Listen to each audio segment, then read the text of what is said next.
Aux militants et IDPS à part entière, mais camouflés dans le mouvement. Congolais et Congolais de très bonne qualité.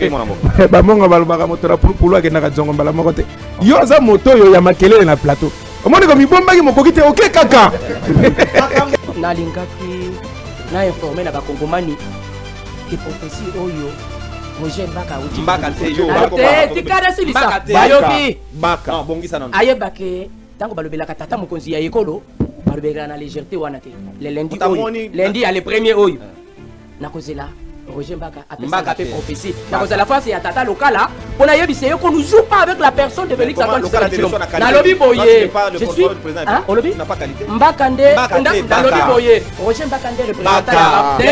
Na lobi boye. Yo, oyoki kombo wana te. Tango na lobi boye. Tango na lobi wana oyoki keza na lobi na. Prophète oya yoba ayaka ko bakaka prophète amona kaka pona Félix Tshisekedi pona biso amona kate le lundi oyo il y a le premier nazaka na lo mieme mingi na basala mais modèle ya azako kende chaque fois ba prophétie na ye amona kaka côté tata mokonzi ya école lundi il y a le 1er décembre non pasteur prophète Mbaka je le conseille journaliste indépendant parce que vous n'avez pas qualité lui a quelle qualité lui a quelle qualité Roger Mbaka a quelle qualité il a quelle qualité non il faut écouter c'est pas ici il faut respecter les gens qui ont ce n'était pas non yoka na lobi boye na yebisu yo na ibandeli nazaka na moi respect wana mingi na basali ya nzambe na respect wana na ko répondre ye naza kozela atali sanga pe oui parce que la loi et bandaka na conception nango et comme en vigueur ceux qui va publier yango na journal officiel cette loi n'a jamais été publiée. Non. Je vous dis. Comment en vigueur dans le journal officiel. Justement. Non, ceux qui vont ratifier. Mais ratifier publier que connaisseur avec il bande. Non. Ceux qui m'ont béco les qui dans le journal officiel te maître Jean-Pierre Zawa ceux qui n'a pas aussi à l'oba. Non, le président caractère il y a publicité. C'est là na ebisa l'opposabilité. C'est ça la vérité. Non, le journal officiel. On publie. La publication c'est l'opposabilité. C'est le journal officiel. Non, ça va 2 mètres et puis tu as la forme. Donc je vous ça. Pas d'intimidation. Moi sinon au bunga. Moto zo luka ko sala Kongomani mabe. Lokola ba muya. Ya yambo. Et pas méniser zo mesira cercueil na yo.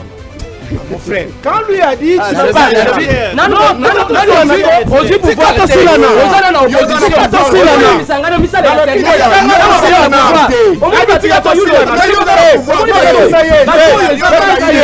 faut même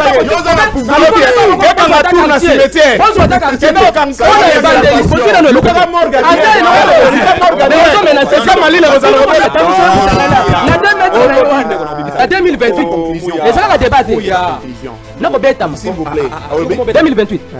Tu bêtes un débat, tu l'as dit, tu bêtes Félix Tshisekedi libère le pays. Toi, tu viens nous demander d'aller aux élections en 2028.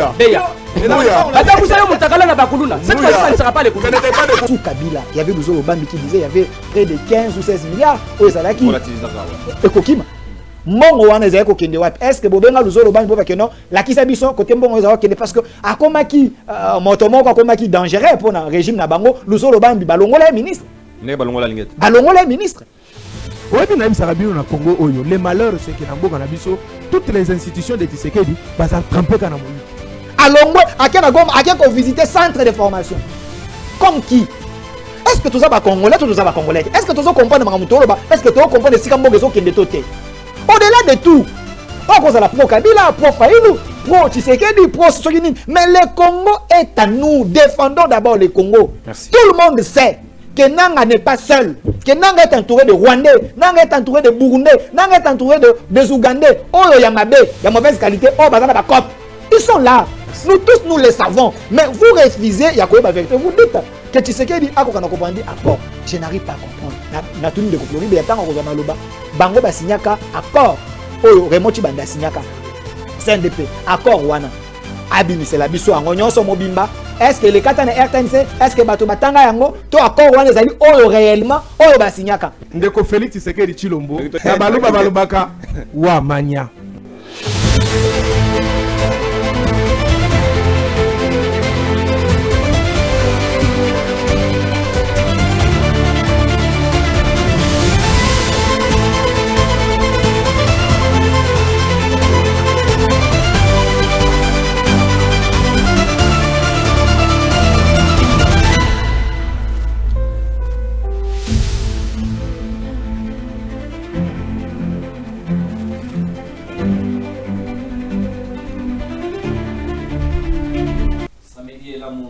biso bandeko bakongomani esengo ezali ya biso ya kosombitina na bino makanisi na cadre ya émission na bino mongongo ya baimboka totombeli bino bolandi malamu. Surtout merci pour la confiance renouvelée. Rendez-vous topesi bino officiellement invitation na kongomani nyonso aza na posa ya ko participer na biso ko kabola na biso nangonga ya 10h lundi le 1er décembre, donc lundi prochain, inauguration ya Kongomani télévision toza na bino na live à partir ya 10h juste.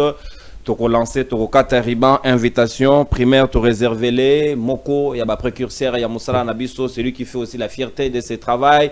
Jean-Marie Kassamba, le président ya UNPC Kinshasa. Jean-Marie Kassamba ndia roza Nabiso elongo pena ministre provincial ya santé de copatricien Gongo bangonde bakozala à la honneur ya coupure ya riban ya Kongomani télévision mokolo ya lundi wako yazali komi lelo désormais porte-parole ya gouvernement provincial moninga nangai ministre tozali na bino elongo bandeko bakongomani ya kosolola na bino lelo na cadre ya émission na biso mongongo ya baimboka otozwi rendez-vous mokolo ya lundi tozala wana ebele to landa ndenge nini makambo ekolekela na Kongomani télévision. Et merci beaucoup à mon ami Rodrigue on a bwaka ki libanga na émission ya lobby asali ngai mama na super cadeau asombeli Kongomani télévision groupe ya munene ya WKVA livraison tout à l'heure à 14h pendant Ekamatabiso en charge en cas de coupure et à courant. C'est comme ça que les Congolais au Tolingi au bas soutenir de bonnes œuvres. Merci à ce genre de Congolais. Merci à toi mon frère.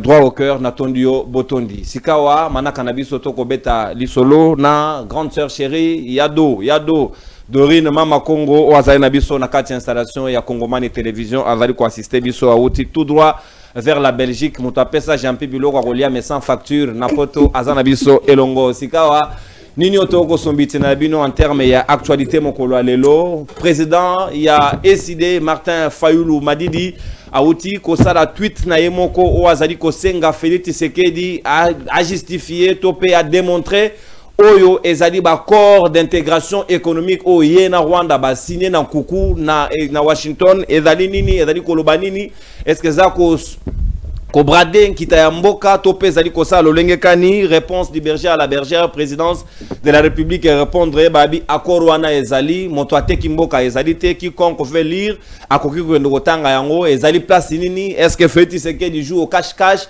ou bien makambo bradage ya minéraux ezali réalité et non utopie na ngonga ya lelo et puis communication ya nanga na Paul Kagame na o etali fédéralisme na est ya mboka na biso bazali ko se permettre ya koloba ke ceux qui to kobenga susu RDC ezali kaka par conformisme ba kongomani bakanisi ndenge nini est-ce que lelo nous sommes prêts à pouvoir souscrire na système ya fédéralisme pour na bokambi ya mboka na biso République démocratique du Congo ou bien cela sera une porte to encore fenêtre vers la balkanisation to ko solango na bana mboka bazana ngana mesa to zali na petit frère propre ya yamboyo l'homme aux adages mongo mwana mboka maître Jean-Pierre Ngalula lieutenant ya Martin Fayulu Madidi na ngambo ya SID azana biso elongo to zali na journaliste ya Kalato ya Sika yemoko ayebi de bonnes ou de mauvaises qualités porte-parole ya un mouvement politique sauvons la République démocratique du Congo et Sikawa patali porte-parole nangonga lelo a manqué biso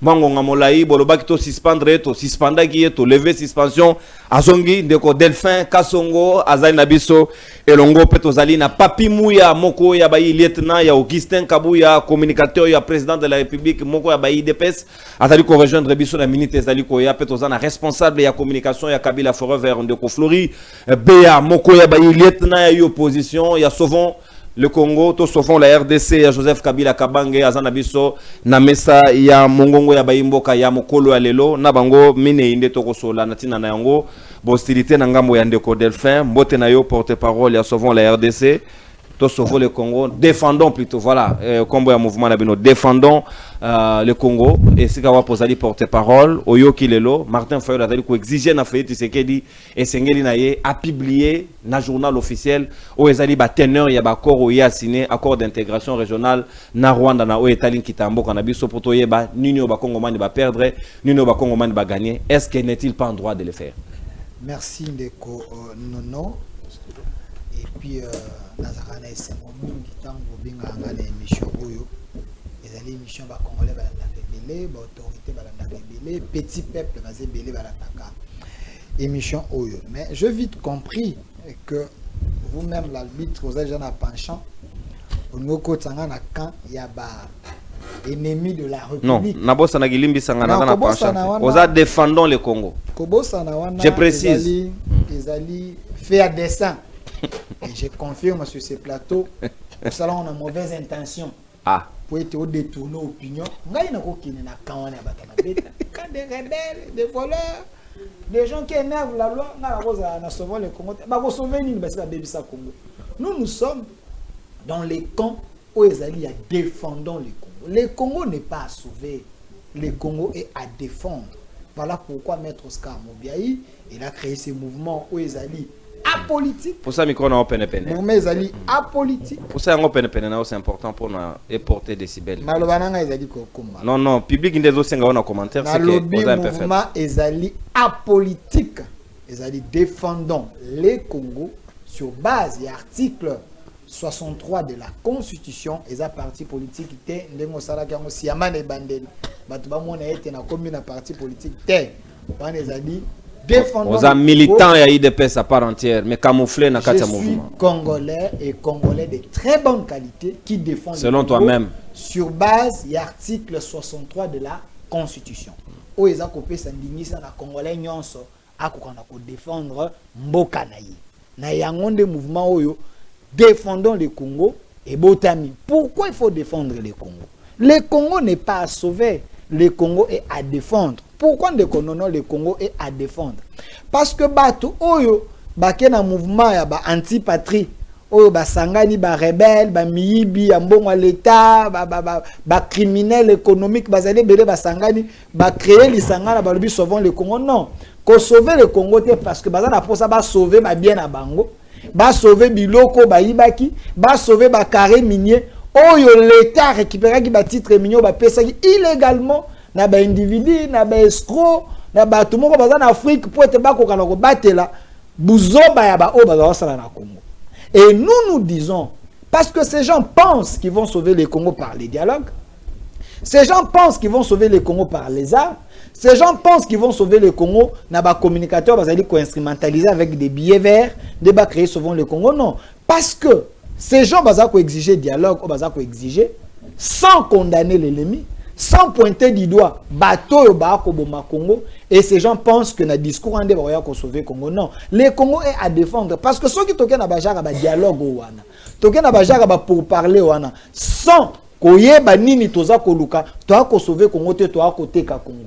Non, dis-moi, ça fait combien de dialogues depuis que le Congo existe? Bah dialogue et salema ba format nyonso Congo et ça l'a jamais sauvé. Parce que ces gens et ça ba dialogue batindi ba to mwandambo batiki moi comité de crise moi libanda.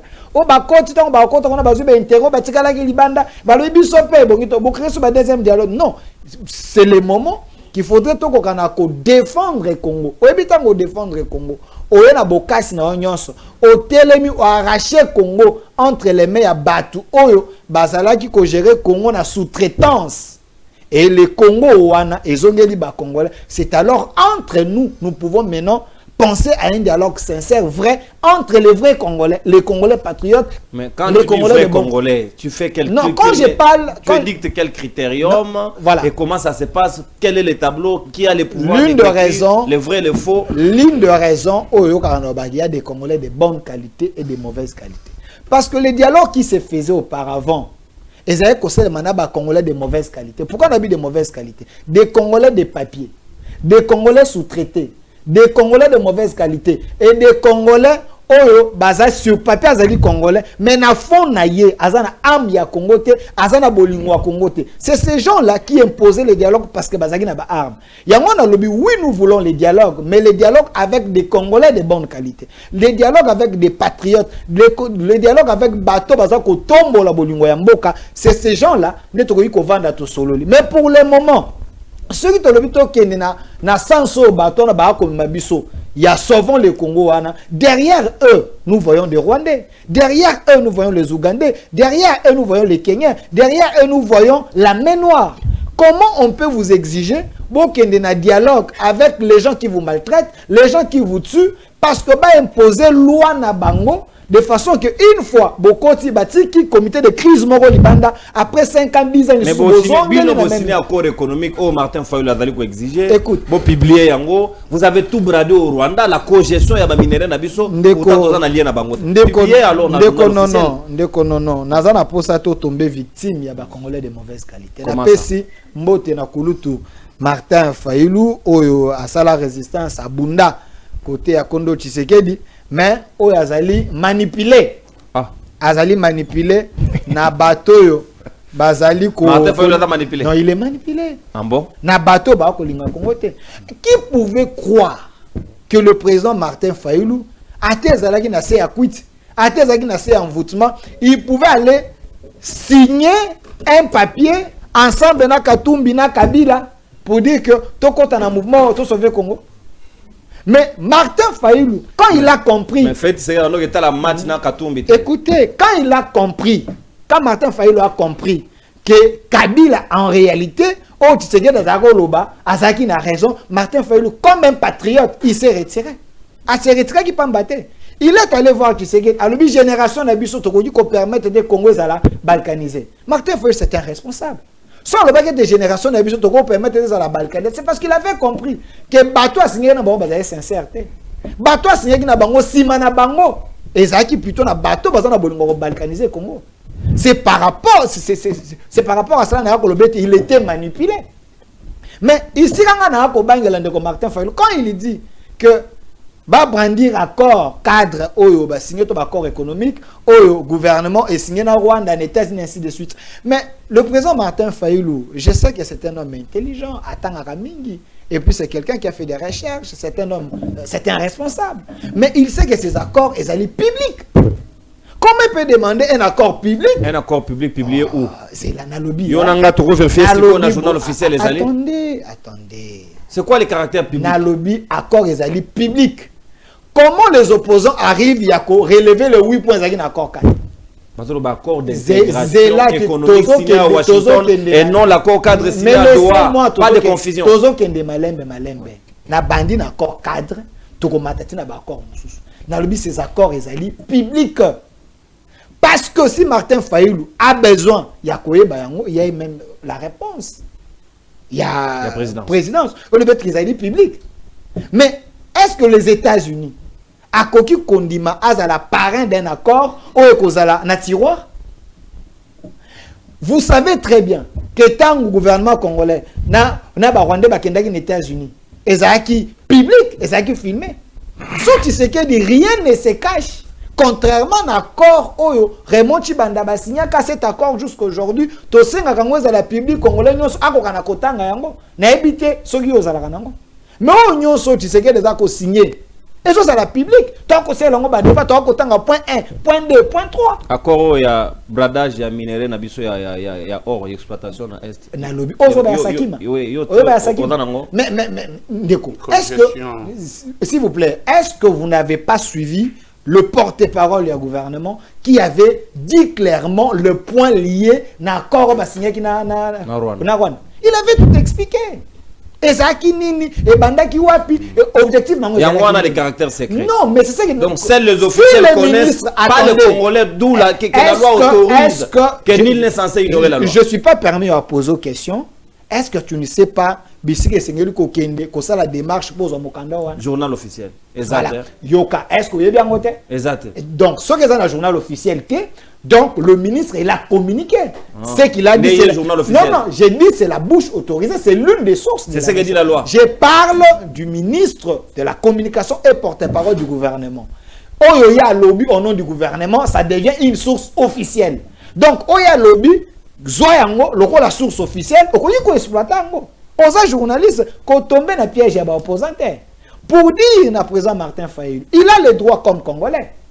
J'estime, Congolais de bonne qualité. Oh, vous insinuez quoi par là? Non, j'estime, présent Martin Fayulu, il a le droit comme Congolais de bonne qualité. Il y a Koutouna, puis il y a Koué Bani les a signé. À super réponse à la présidence, cet accord est allé public. Donc, il peut envoyer un de Jampi, envoyer continuer de Godevos qui toko, ceux qui back de Golaxaya, yango, ils a placé les alliés publics de façon que Akoka n'a qu'au tanga yango, mais et l'autre y'a qu'au bomba, ezalité.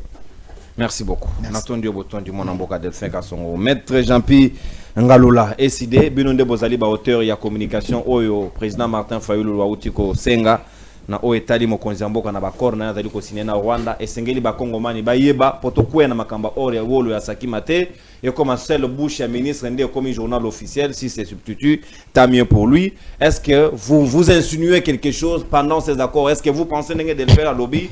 Que les Américains peuvent se mêler dans quelque chose de flou qui demeurerait dans les tiroirs. Est-ce que ça peut être très fort, on a bien noté de vouloir chercher un peu plus? Merci beaucoup, Ndeko Nono. Yambotika ete natombela boye malamu pe bozongi malamu ya grande sœur ya ngai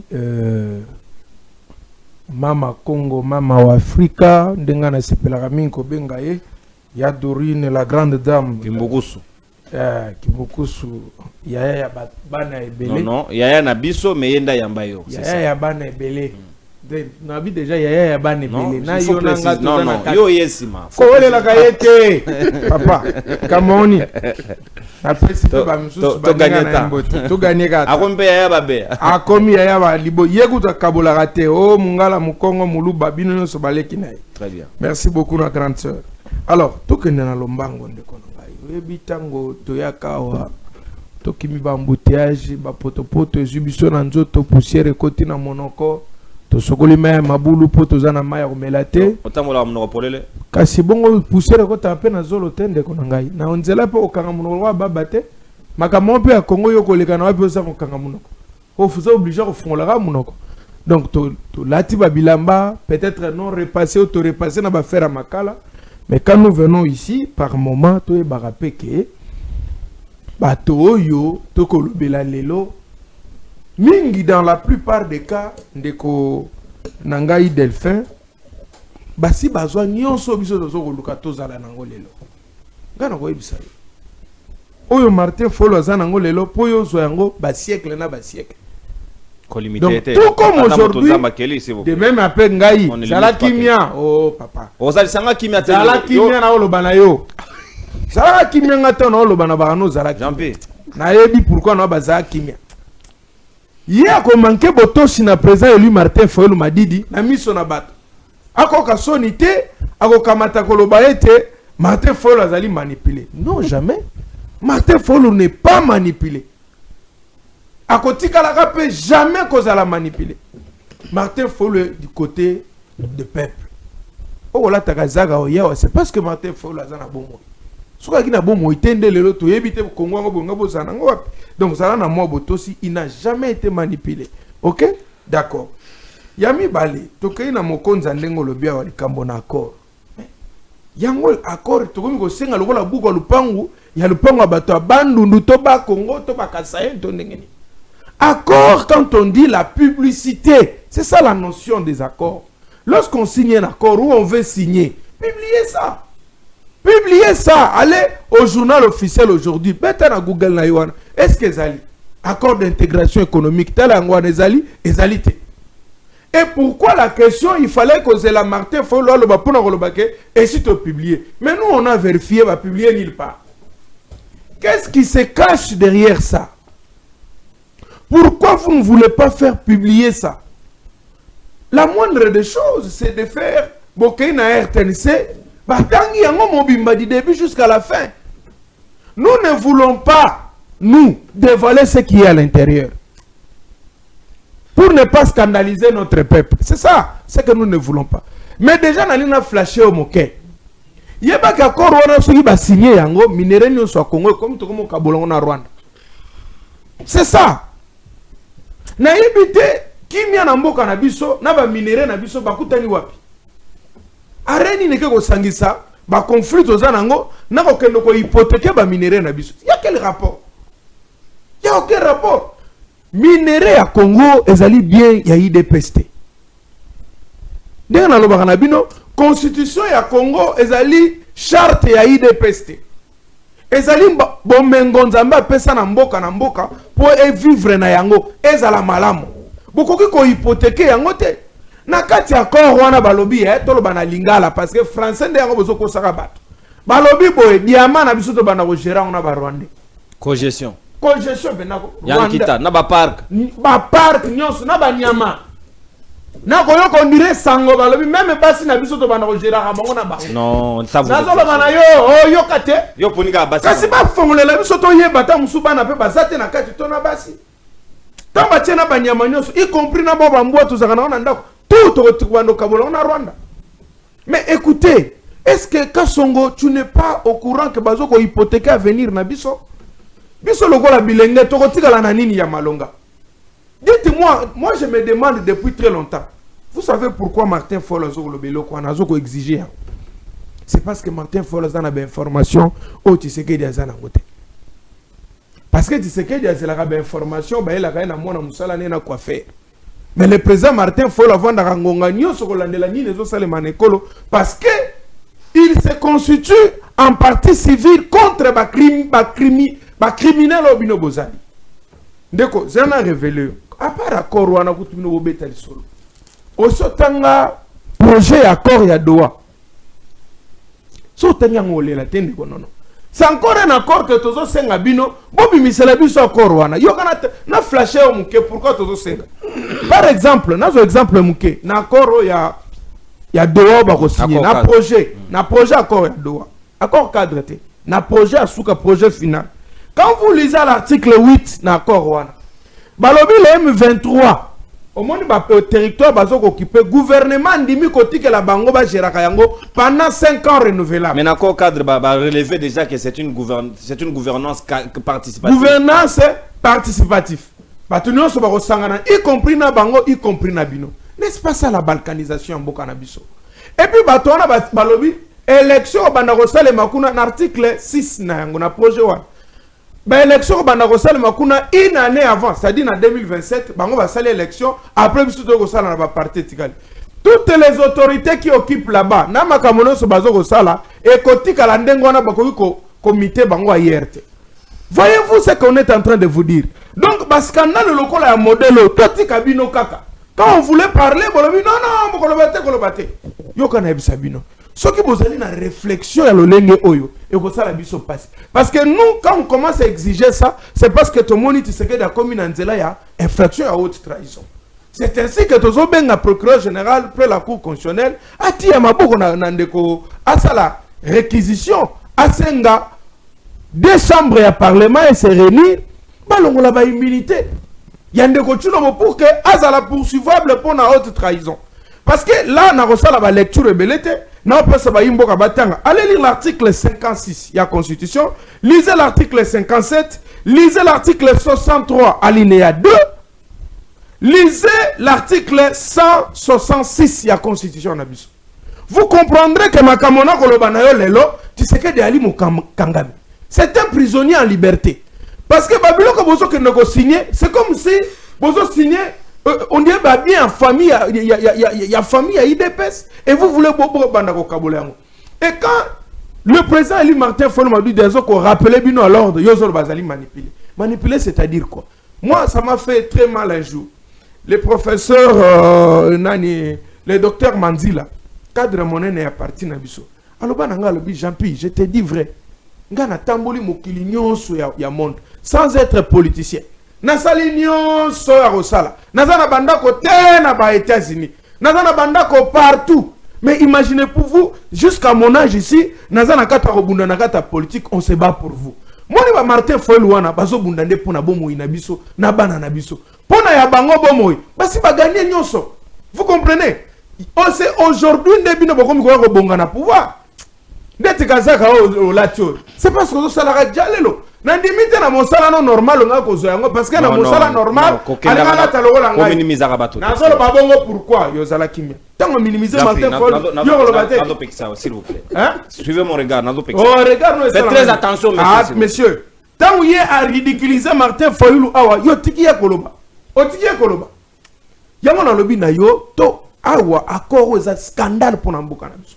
Je vous dis il y a des choses à l'intérieur. Kokoki kondi melango komona te na misu na yo. Comment expliquer que ma parc na biso to za la karango ya biso. Boka mata parc logo la virunga oto bana ko gérer ngo na bango. Et puis vous savez c'est bino de boel biso makanisono Kagame azana makanisi mabeya velléité expansionniste. Mais kasi maele ngo ya mabeya ya Kagame ndeni ekolonga bino. Maele wana ya Kagame ndeni ekolonga bino. Yoka na ebisa yosiko. Nazo shite pono ebisa eloko moko. Nakoloba na yo Lingala. Te, na lingala na na te lingala na ko shite koloba na ebo. Peuple na biso azo ko s'organiser. Comment? Na biloko 5 au peuple a kosala na bateau na kotanga. Parce que na biso ba mongo balobaka boye. Sala kimia. Malembe. Na biso ba mongo. Malembe. Tokende malembe ba. Tokende malembe. Ba tuzo wa kitaka ba voler tuzo ba moni. Tokende malembe. Na biso sala kimia. Ba mongo balobini. Na biso ba mongo balobaka boye. Musomba alaka na mbelite makata kanyei. Elingo laksani. Sala kimia. Elingo laksani. Sala calme papa. Elingo laksa boy. Peuple bozo mona faible oyo. Asi akata batu souffle à pouvoir. Non, peuple Musomba il accepte. Il n'y a pas les liens. Liens athées. S'il vous plaît. Non non. Landa kimia zala kimia. Yo kaka. Oui bien. Les adages massési. Ça fait partie du patrimoine culturel congolais. Allez lire.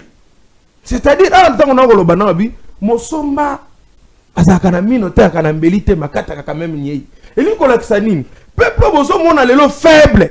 O bozo mona lokola na makasite oyo. Tala na Nepal makambo asali kaka peuple oyo. Na Madagascar tala makambo asali kaka peuple bozo ko négligeant. Na to mona na mboka moko mususu kaka peuple bozo ko mono. Posakana na peuple te. Pourquoi nous disons ça? Parce que peuple na biso lobi sika oboy. Biloko 5. Moto azoko luka fédéralisme na mboka na biso. Moto azoko ko changer constitution na mboka na biso. Moto azoko luka balkanisation na mboka na biso. Moto azoko luka ko changer constitution na mboka na biso. Moto oyo azoko luka malheur ya peuple congolais. Yoka peuple makambo alobi. Alobi biloko 5 na makambo wana na bato wana na ekiria ba criminel wana. Oyo bino bozo faire partir na bato wana ya liboso. Soki bokotisi makanisi ya lolenge na oti kotanga 1 bosombi boîte. Po biso to kolonga ba boîte nyonso na libongo. Ya mibale ndeko nanga oyeko linage. Ya misatu yekola mbango. Ya minei ona koyebisa somba kisi ya kolimwa. Oya suka mikendela déjà yo moko na bopete na ndenga malembe na menisier. Azo mesure cercueil. Non. Kanga tour na yo na cimetière. S'il vous plaît. Parce que peuple niveau kolanda la bino. Pas de message Est-ce que ça dit nani? Non. Na lobi moto ko commettre la mort. Non. Asadi yo soutenir bango. Non, retirez na lobi boye moto. Jean-Pierre, retirez d'abord Mamba Cercueil s'il vous plaît. Retirez Cercueil s'il vous plaît. Retirez Mamba. Bon, merci beaucoup, on a retiré quand même. Mais ok pas menisé.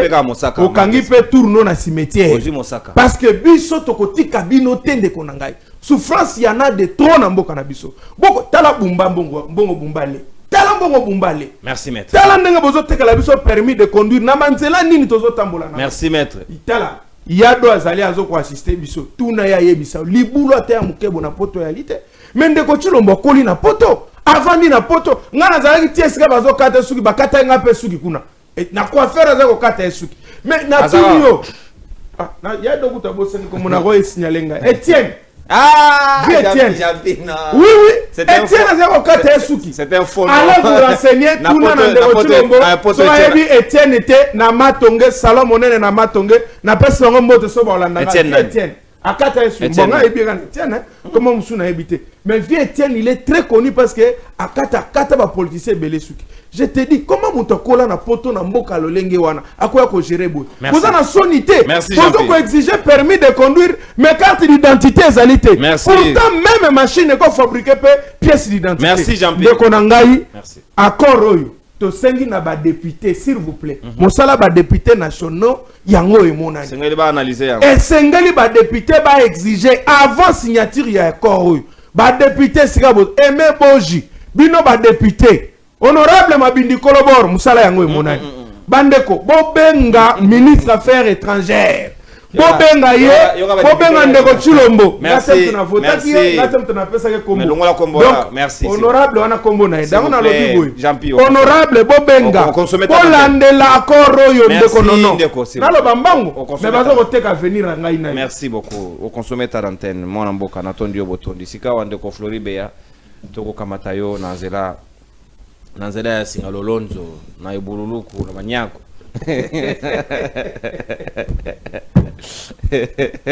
En tout cas, Jean-Pierre, il nous a amené beaucoup de choses. Alors, Ndeko Flori Béa, c'est quand on a Kamatayo, na cadre ya Masoro Nabiso, au monde comme il y a révélation des accords, ou il y a bimis accords Kingandi, ou il y a Salaboye, comment nous allons nous y prendre dans le contexte ENA. Alors, nous allons nous en prendre, comment nous y prendre dans le contexte ENA. Est-ce que vous êtes d'accord, Nangalelo, que nous sommes là, il faut à tout prix, l'accord Wanez à la publier dans le journal officiel et non à Katia Mitou à Bato à Kanisi, à décrire, na Gounaye, Natanaye, Nenga Lingeli, il faut respecter la procédure et la loi. Ouais, merci beaucoup de Konono. Na pesi également mbote na bande ko to partager na bango plateau. Na assistance ya Mama Africa, Mama Congo, excusez-moi, Mama Congo, Mama Africa ya do. Et puis na pesi ba mes condoléances na madame Mbuku Pierrette oya kufeli ndeko. Hier on a parlé avec elle au téléphone. Elle a communiqué justement. Et il est là pour l'extérieur. Notre fille. Ouais, voilà. Alors ndeko non, je ne sais pas vraiment pourquoi nous devons faire les débats sur nos droits. Et ça le rôle la nengoza boye. Pour na ba droit na yo moko il faut obunda et comme le rôle là ba fingi mutu ou bien ba lobeli mutu mabe. Mais avant tout na lingi na zonga na eloko moko ndeko nanga Delphin alobi bateau basangana ki na Nairobi sauvant la RDC bazali ba criminel économique. À un certain moment, je me pose la question, est-ce que Batounion so va communiquer pour Félix Tshisekedi ou bien ba membre ya gouvernement ba ebisa bango qu'il faut botika la statico na manière na bino ya ko communiquer ou bien nengenini. Parce que les discours ne changent pas. Bazo évoluer te na manière na bango ya ko réfléchir. Ils ont le même mot, même style, ba même épithète.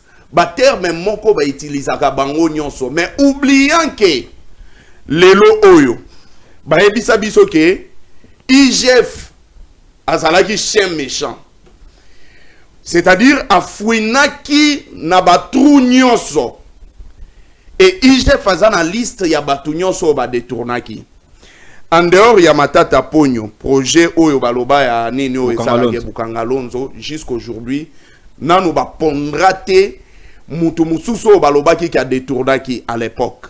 Mais aujourd'hui, il faut dire à mon frère Delphin que Félix Tshisekedi travaille avec 3 anciens directeurs de cabinet à Joseph Kabila. Le vieux Lumanu, Cheo Kitundu, Navien Abisso, ya Kasai, comment il s'appelle le vieux Nani. On a fleuve, mais il y a Evaris Bochab. Voilà. Au-delà de ça, Azana 85% ya bateau ba travailler qui na Joseph Kabila. Azana ANER, Azana armée, Azana justice, Azana ba service nyonso ya sécurité. Et au-delà de ça, ba papier nyonso parce que il faut le dire, Félix Tshisekedi est le seul président na Congo oyo ba sala remise et reprise. Na prédécesseur na ye. C'est-à-dire que ba dossier nyonso ezali est passé sur le plateau pour dire que ce sont des criminels économiques, c'est-à-dire que soit tu mens, soit aux amoutoyanini, aux oloba makamboye bité. Là, il faut choisir erogozo maloba, oloba sogoza mutoalukuta, soit aux ignorants. Mais deuxième cas, la personne qui était Moutamema Félix Tshisekedi na pouvoir, Jean-Marc Kabunda. Aloba ke ba paradis fiscaux ezo saleba. Sous le règne de Félix Tshisekedi, ba paradis fiscaux, c'est-à-dire mosolo ya ba congolais zo matezo kende na ba moka moko destiné bien identifié. Ba jija été pour na fewana. Mais ba condamné pour na makambo mususu et jusqu'aujourd'hui il est vivant. Ba tikala ko contredire maloba ya Jean-Marc Kabunda te, c'est-à-dire les criminels économiques et ça batoyo baso sala ba paradis fiscaux. Deuxième cas, alobi que non, batouana ba pesa de manière illégale ba carré minier. Ça, c'est en fait les défauts ou l'ignorance ya bato ebele ndeko non.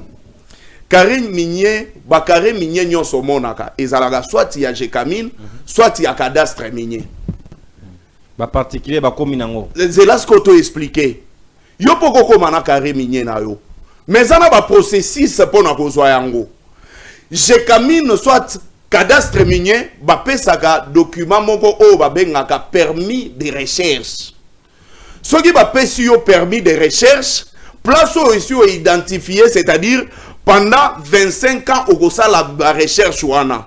Mais chaque année, chaque 6 mois, chaque année 3 mois, il faut Jekamine bossa la nae aye ba qu'est-ce que ça va évaluer akayo. Ce qui va moni après une année et que par rapport à ça malamu to mabe Jekamine a ko récupérer nini nae. Et au-delà de ça, ceux qui va monique on se comporter bien ba kopesa yo oyo ba bengaka permis d'exploitation. Et permis d'exploitation wana ne commis, c'est-à-dire que ya yo pendant un moment X o banda ko exploiter yango. Ceux qui va lobby que ozo exploiter de manière illégale soit aux artisanales. Mais ce qu'on par ignorance ya bande ko na biso ya dini ya pouvoir balobaka ke bazui bakare minier ba pesi yango de manière illégale. Dès lors que la Jekamine te donne le permis de recherche, après sur le permis d'exploitation, c'est-à-dire au pays na conformité ezali carré minier illégal. Est-ce que nanga respecta la procédure nyonso wana? Et puis moto aboto la ki est-ce que yeba ki procédure wana? Ndeko non. Ce qui lobby que carré minier wana ezayanga, ozana permis d'exploitation oyo ba pesio na ba institution ya mboka, c'est que il est légal. Est-ce que vous avez un peu compris? Parce que bato ebele batikala goye bate comme est-ce que bato bazwaga bakare minier. Il est important na ba plateau sérieux neti ayo, to expliquer quand même ba matière wana po bande ko na biso ya pouvoir ba yeba. Et ye so gazui maloba atangela biso ba nombre ya bakare minier o ba récupéraki o ezalaki ezwamaki sans ba permis de recherche na ba permis d'exploitation, ça va éclairer quand même ba tuba sala nini ba yeba. Troisième point, alors bagango trop na ebisa que non, ça il faut arrêter Congolais de mauvaise qualité. Il y en a pas. Qui est Congolais de mauvaise qualité? Congolais de mauvaise qualité, ça bateau yo balia mosolo ya 100 jours parce qu'ils ont détruit le projet où le peuple il fallait à la bénéficiaire nango. Et le nom du chef de l'État a été cité plus d'une fois par son ancien directeur de cabinet qui est Vital Kamerhe. J'ai fait ça na kombo ya chef de l'État. Na salaki yango na kombo ya chef de l'État. Na zwaki décision na kombo ya chef de l'État, mais pourtant le chef de l'État continue à être chef de l'État jusqu'aujourd'hui. Batikala Robengi ça a été pour que batunaye. Donc ce qui tolingi to landela bien. Tokolo bape que non Félix Tshisekedi azalaki complice parce qu'il avait défendu Vital Kamerhe, qui azali père de famille. Dans les jours à venir, il va assumer de grandes responsabilités. Nous avons vu ça. Vital Kamerhe, Azala ministre de l'économie, dans le gouvernement, et deuxième cas, Azala qui président de l'Assemblée nationale. Donc, Azala qui plan à Bango bien établi. Deuxième point, les Congolais de mauvaise qualité, Eza bato baliambongo ya Chile jelu ba détourna. Bato ba boka 6 millions ya ba Congolais na kati ya ebali. Ya mbisi. Nde ba Congolais de mauvaise qualité. Il ne faut pas les chercher ailleurs, il faut kuta bango na kati ya union sacrée. Et ils sont 99,99,99 net ezala ba désinfectant. Moni ezala 99,99,99% nepe na kati ya union sacrée les Congolais de mauvaise qualité bazali. Ba Congolais de mauvaise qualité eza ba o balia ki mbongo ya ba lampadaire. Ozo luka bango wapi? Chef de l'État loba baza ba père de famille. Le rôle à biso toza ba papa ya ba soso na bantaba. Non, non. Non, c'est là te Mutoi bio balobi ka za père de famille. Donc yo oza père de famille toza nde papa ya ba soso bantaba na bangulu. Wana nde ba Congolais de mauvaise qualité. Et azoluka bango libanda mais bango nde ba pesa gaé ba élément. Ce sont les Congolais de mauvaise qualité. Et ici, il dit que il a été à Kamwaki, comme est-ce que Martin Fayulu a signé qui na Moïse Katumbi, il a signé na Joseph Kabila. Mais vous oubliez que Félix Tshisekedi, c'est là. Hors la loi. C'est ça, la logique. Et Union Sacrée, Basili Sabiso Maël. Mais Félix Tshisekedi a signé avec Joseph Kabila. Dans l'accord, il y a FCC Cash. Union Sacrée. A signé avec Joseph Kabila. Na Union Sacrée, na Bakatoum. Il a rendu hommage à Joseph Kabila. Et deuxième cas, na Kati à Genève, Moïse Katumbi était là. À cette époque, tellement qu'il y a bandaki kozwa soin, il y a famille Mobimba, azalaki congolais de bonne qualité. Soin en famille Mobimba, c'est-à-dire. Oh, yo yebitege, IDP c'est bandaki ko dépendre na poche. Zela. Na yebike a olinga la vérité. Tolo ba vérité. Soin na ba ndenge nini. Na lobi boye. Est-ce que yebike na accord ya Kodjo Etienne Tshisekedi a participé parce que absence ya Moïse Katumbi ezalaga? Mais c'était quoi? Parce que Moïse Katumbi nourrissait l'IDPS Mobimba. Et je précise bien, l'IDPS Tshisekedi. Parce qu'il y a Blelo, l'IDPS est belé. Moïse Katumbi a bandé qu'on nourrir bango na ba poche na ye. Qu'on foute la bango ba avion ba se déplacer. Pour ba tambola na mutuka, c'était Moïse Katumbi. Et maintenant, Nani Joseph Kabila ba signé na Moïse Katumbi à cette époque bazo signé na il n'était pas congolais de mauvaise qualité, mais aujourd'hui tellement qu'il a vu que Aruki ko signé na bangote lelo a commis congolais de mauvaise qualité. Je reviens sur le sujet. Na lombango tika na 1 minute 30. Ndeko non. Moi je veux que batu ya o balanda kabiso à un certain moment moi j'ai pitié à bato ba communiquer kapona Félix Tshisekedi. Ils n'ont pas d'éléments. Mais bazoka ko exposer bango na ba plateau ya télévision. Accord ya scène DP. Soko betiango même na Google ko bimela yo. Mais où est l'intégration exacte? C'est là où je suis en train de venir, non? Nini ya liboso. Avant il y a connaissant la thématique, il fallait qu'il y ait un journal officiel. Aya koloba ke Martin Fayulu aza muto alukuta. Tala na kendagi na journal officiel nini yango yo. Parce que ceux qui biso toke kuna ba présence na biso oyo et go sala en sorte que tozo élément tozo lukate. Soit ceux ba monio kuna ils vont dire que okendaki go senga mbongo. Parce que bango baza bato akadiosha baza bato ya ba formol. Mais yemoko mutu ya pouvoir, il n'a pas des éléments, il n'a même pas lu ça, il ne connaît même pas si ça existe. Mais c'est de notre droit. Mboka ngo eza ya biso, mboka eza ka ya Félix Tshisekedi te. On veut savoir la vérité sur tout. Merci. Comment est-ce que ça a été signé? Et ça a été publié wapi. Et au-delà de ça, quand Sarkozy était venu ici, c'est que Sarkozy voulait. Oh, Kabila Boyaka. C'était la cogestion. Et Félix Tshisekedi arrive. La première des choses, à peine qu'il vient d'être nommé ou élu président de la République, Félix Tshisekedi Koko Makomi, il est devenu le porte-parole de Kagame et Museveni. Yaliboso Félix Tshisekedi Arubake, je ne sais pas comment est-ce qu'il faut continuer pour considérer Kagame comme un méchant loup. Tout ça, il les a défendus. Moutaloba que Kagame a partenaire naye ezali Félix Tshisekedi. Avant tout que on a encore oyo Martin Fayulu alobeli. Ndeko non. Baye la biso nanu accord oyo sur Oria Sakima. Ba pe sa biso ba point. Et tout que en termes de chiffres. Attends, on a journal officiel les athées, les officiels savent. C'est là ndeko non. Tout que maintenant en termes de chiffres. Depuis que signé accord wana avant que ba suspendre yango et apporter la biso combien en termes de chiffres. Merci. Et combien de tonnage y a ba or déjà bazala ba rafinaki. Et c'est en fait ça la vérité. C'est comme ça qu'on peut évoluer pour que toi aider, n'est-ce pas, bah combien de mortels va comprendre makambutozo solo là. Donc ici, on ne peut pas seulement se marteler sur les débats sur Congolais de mauvaise qualité, merci. Kabila, Katumbi, Martin Fayulu et Tunini. Moi, je l'ai toujours dit, jour biso togozo ngana pouvoir, ou jour togozo ata partiellement pouvoir, non. Soit, si je n'ai pas des éléments dans la télévision. Merci. Mais à chaque thématique, je te le promets parce que la vidéo va rester. na kobanda koyana ba élément oyo kobanda ko éclairer biso. Merci beaucoup. Parce que à un certain moment, si les communicateurs du pouvoir ne sont pas organisés, ils ont problème pour na biso parce que ceux qui bazala qui organisé biso balinga ba bandokanga biso te. Merci. Je voulais dire la vérité, balinga ba bandokanga biso te. Ceux qui bakanga biso ça parce que Papi Mouya vient chanter Kabouya ici. Chaque jour il vient en retard. Justement, ayego yembela Kabouya.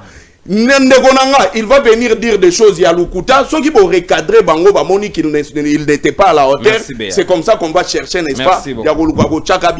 Merci beaucoup. Mouya, pour des raisons stratégiques, merci beaucoup. Gagné pour na opération de Delphin Maloba. Et que je n'ai pas mon s'il vous plaît. Natondi Botondi. Nanenga Sima, s'il vous plaît. Maestro, prenez les dispositions nécessaires.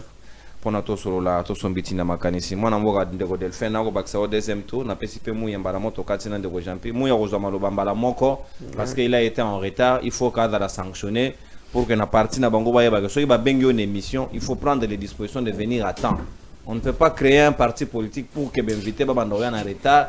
C'est justifiant de soi-disant ceux qui pendent oh, il a été empêché dans là où il était censé. Les charges de la République. S'il vous plaît. Il faut éviter ça. D'abord, on a pêché Mosaka pour des raisons de retard. Oui, on a parmi bateau baju Mosaka sur un plateau parce que le lundi, token balamoko na Congomani télévision. Merci. Rosala Rassous n'a été au Pauline Simanko. Moi, n'amboka de faire ça. C'est quand malobezali on gabola yo. Deuxième thématique nabiso bananga balobi RDC za sous-souté. Ne nous l'aurons pas. Ne nous voilons pas la face. C'est par conformisme que nous l'appelons RDC. Nous pensons déjà dans un système, il y a fédéralisme. Mais le président dans le contexte, vous pensez que Feti Sekedi nous a aidé à réunifier le Congo et puis à permettre de Merci Ndekonono une fois de plus pour Maloba. 6 minutes, 6 minutes. Bon, Monique Nazara qui vraiment na kimia. J'ai laissé mes frères parler.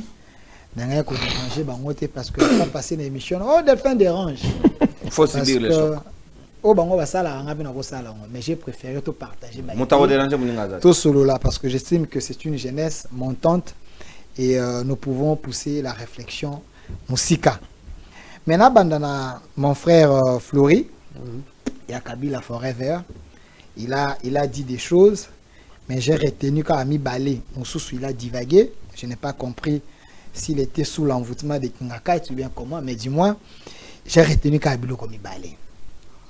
A tout ni moutoune asuka, a le biais tende ko Delphin, tant on maloba, yebisa biso ba accord ya Sakima, o bo signaki to bénéficier na nini. A le biais de ko Tshisekedi a comment qui porte parole, il y a Kagame. Mais j'aimerais être direct avec lui. Nazali porte-parole à gouvernement. Mais du moins, je suis un Congolais qui fait des recherches et un Congolais qui défend son pays. Tokende de manière brute. Vous, quand vous soutenez Kabila, vous avez du moins fait 18 ans. Vous avez signé les accords dans la chambre. Dans la venue, dans le pays voisin, et j'aimerais savoir si vos accords signés à l'époque et apportera quelque chose dans Mboka, vous avez laissé le budget ya Mboka oyo. Mbongo oyo batobi kezali ya Mboka. Botika ka yango na combien? 4 à 5 milliards à moins que je me trompe.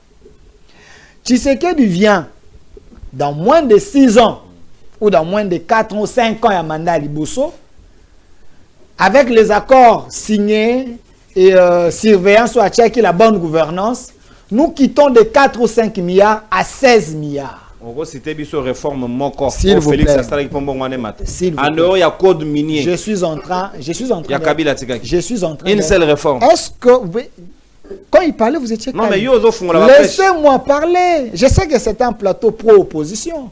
Mais vous n'avez pas dérangé les autres. Je suis en train de l'opposer Karamakambouya. J'ai dit que je ne suis pas le porte-parole. Attendez, j'ai dit que je ne suis pas le porte-parole du gouvernement. Très bien. Je ne suis pas monsieur Nyonsologue. Mais dis-moi, je retiens les gros. Ils ont fait 18 ans. avec la bonne gestion selon Bango, la bonne gouvernance selon Bango, vous avez quitté les pouvoirs avec tous les accords que vous avez signés sur nos Congolais, ainsi de suite. Vous avez laissé les budgets à 4 milliards ou 5 milliards. Tshisekedi vient avec les accords bidons dont vous parlez. Tokomi à 16 milliards. Aujourd'hui, nous avoisinons 20 milliards de budget. Ce qui veut dire, ces accords que vous traitez de bidons, ça a rapporté quelque chose en termes, il y a des moyens, et ces accords aujourd'hui, parce que nous avons des moyens, tokomi na loi ya programmation militaire, c'est parce que nous avons, moi quelque chose. Rappelez-vous, sous Kabila, il y avait Luzolo Bambi qui disait il y avait près de 15 ou 16 milliards aux Ezalaki. Ekokima. Mongo wana ezalaki kokende wapi? Est-ce que bobenga Luzolo Bambi boba que non? La kisabiso côté mbongo ezalaki kende parce que akomaki motomoko akomaki dangereux pour le régime na bango. Luzolo Bambi balongola ministre. Balongola lingette. Balongola ministre. N'a que plus loin. Ndeko Beya. Tu dois retenir quelque chose. Tant que Bisinga yo lobiete Delphin Akosi a lobiete et ça là qui clique y a ba criminel économique au bazaki na Nairobi clan Kabila bazali ba congolais de mauvaise qualité. Oui, je confirme mon frère. Et na betina caché comme congolais de bonne qualité que tous ces gens qui étaient là c'était des congolais de mauvaise qualité, les aventuriers de la République. Mais vous me demandez, na la kisayo, ba titre minier, oyo, bato wana, bazalaki nango, nandenge zalaka octroi à titre minier, na nazoaka zalaka procédure zalaka ndenge nini. Na pesa mu ya alliance na ye, abosa na ina motoka. Zo alliance. Tokendo. Est-ce que Ndeko Beya, vous oubliez que l'ancien ministre Yamine, l'ancien ministre Yamine, Martin Kabouloulou, Azagina Bajola Ane. Non, attendez. Je suis en train. Non. On parle pays, s'il vous plaît. On parle pays, on n'est pas en train de blaguer. Il y a des gens au Baolanda Bissou. Je parle de l'ancien ministre Yamine Sou Kabila. Allez-y. Monsieur Kabouloulou, à moins que je me trompe, c'est son nom. Il a été arrêté ou interpellé. Et je ne vous dis pas tout, mais grâce toi, tu connais tout. Attendez, grâce à la coopération, l'État congolais a récupéré 600 titres. Mais comment tu connais les PV des services? S'il vous plaît, je suis journaliste. Des services. Je ne suis pas obligé. Il y a quoi? Source. Non. Mais ça a vous d'aller vérifier. Non. Soyons, tu dis, mon confié dans service. Soyons sérieux, on parle de pays. Soyons sérieux. J'ai cité son nom. J'ai dit, grâce à la collaboration, l'État congolais a récupéré plus de 600 titres miniers. Entre les mains des individus, on va remplir les critères. Ça, c'est la source qu'on doit vérifier. Quelle source? Et j'ai dit plus de 600 titres miniers. Parmi les gens qui détenaient les titres miniers, c'est lui le célèbre Nigérien Onani qui... Obasanjo, Museveni, même le président Yabraza, Congo-Brazzaville. Sassou. Basé Belé, basé qu'on détenir. Donc Kabila c'est que je l'ai dit à la télévision, monsieur. La République a récupéré plus de 600 titres miniers. Il y avait des généraux ici. La question va poser qu'il y a Nanga Ao. Nanga Zagina carré minier a respecté titre, titre nini. On lui a donné par les individus, sans Mukanda. Qu'est-ce que l'État congolais gagnait en termes, il y a des taxes dans bateau de manière illégale. Vous êtes des Congolais. Quand je dis tous les Congolais de bonne qualité, fédéralisme, s'il vous plaît, laisse-moi vider quand même. Je suis en train de vider barrières. Nous sommes des Congolais, nous sommes des jeunes. Au-delà de tout, la patrie, le Congo est à nous. Il ne faut pas communiquer parce qu'on vous donne des billets verts. Quand il s'agit de la nation, bon, là, que ça patriotisme, ces gens vont passer, le Congo va rester. Vous êtes des jeunes, je vous dis, tous les Congolais de bonne qualité, avec des valeurs. N'a qu'à plus loin, parce que Ndeko Beya, Alobi Makambu, et Berima cité Kabound. Kabound a dit, régime Bambo. Non, C'est votre nouveau recrue. Jean-Marc Kabound. Nouvelle recrue. Merci. Maintenant, nous portons une correction. Mais Jean-Marc Kabound, rappelez-vous, avant Nani, tu sais que dans le pouvoir, Azalaka Wap, Nicolas Cheval, qui lui disait, Pendant qu'ils étaient partis signer. s'il vous plaît, quand je dis il y a des Congolais de mauvaise qualité, n'a côté à pouvoir, n'a société civile, n'a opposition Bazali, partout. Moi, je ne suis pas du pouvoir. Kabound le faisait au nom de Félix. Écoutez, moi, je ne suis pas du pouvoir. Moi, je suis pour la République. Je suis pour je défends la République, pour la République. Et Kabound s'est enrichi. Mais parce qu'il y avait, Kabound était devenu l'ami de Mwanga Chouchou. Comme tous les autres. L'ami de Mwanga. Oh, aujourd'hui, Mwanga Chouchou a Zawapi. Mwanga Chouchou est qui? À un moment, quand nous analysons, quand nous prenons la parole, on a la télévision, on a un plateau sérieux, tous à la renaissance, sa responsabilité. Nanga, fédéralisme. Quand Nanga vous parle, n'existe plus. Écoutez, quand Nanga vous parle Par conformisme. de fédéralisme, oui, pas de problème. Ezali idée naïe, lobby, mais je comprends que ce n'est pas lui. Il agit par sous-traitance. Nanga, est-ce que Nanga a organisé l'armée? Il a été recruté, placé pour congoliser le qu'on a fait. Nanga fait que répéter ce que Kagame lui dit à Loba. Et derrière Nanga, il y a l'ombre de Kabila. Derrière Nanga, il y a l'ombre de Kagame. Kagame vient de parler il y a quelques jours. Il vous a dit, si vous voulez Nazongi Selabino, Goma et autres, je prends ça en gros. Ouais, voilà comment je devrais me comporter. Est-ce que Bino va résoudre Bamakambo Nangai? Il était qui? Azana une agression pour être en résoudre Makambo Nangai, pour être en Kokanako. Est-ce que vous, je ne sais pas, vous êtes des daltoniens? De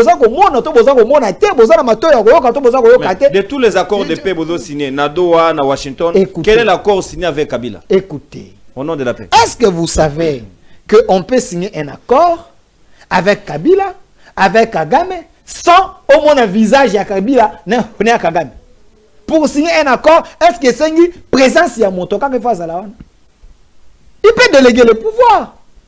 Qui ne sait pas que Kabila est le maître AFC et le maître M23 sous la bénédiction, il y a Paul Kagame. Kabila est allé à Goma. Il est allé dans le centre de formation au Bazaki Koko, militaire. A Kende kuna comme nani. À Longwe, à Kena Goma, à Kena visiter le centre de formation. Comme qui? Est-ce que tout ça va congolais, tout ça va congolais? Est-ce que tout ça comprend est-ce que tout ça comprend de Sikambogeso Kendetote? Au-delà de tout, on cause la pro Kabila, pro Faïlou, pro Tshisekedi, pro Soginin. Mais le Congo est à nous. Défendons d'abord le Congo. Merci. Tout le monde sait que Nanga n'est pas seul. Que Nanga est entouré de Rwandais. Nanga est entouré de Burundais. Nanga est entouré de Ougandais. Oh, il y a Mabé, il y a mauvaise qualité. Oh, Bazana Bakop. Ils sont là. Merci. Nous tous, nous le savons. Mais vous refusez, il y a quoi la vérité. Vous dites que Tshisekedi a dit accord. Je n'arrive pas à comprendre. Na tuni de Koflori, be yatanga kozwa maloba. Bango ba signaka accord. Oyo remoti banda signaka. CNDP. Accord wana. Abimisela biso ango nyonso mobimba. Est-ce que les katane RTNC, est-ce que bato batanga yango to accord wana ezali oyo réellement oyo ba signaka. Il semble que pendant le moment etikalaka merci beaucoup. Merci Banamboka bo aimez s'il vous plaît ba like ezali moke pourtant tozali ebele bo aimez bo like bo sanaka yangote.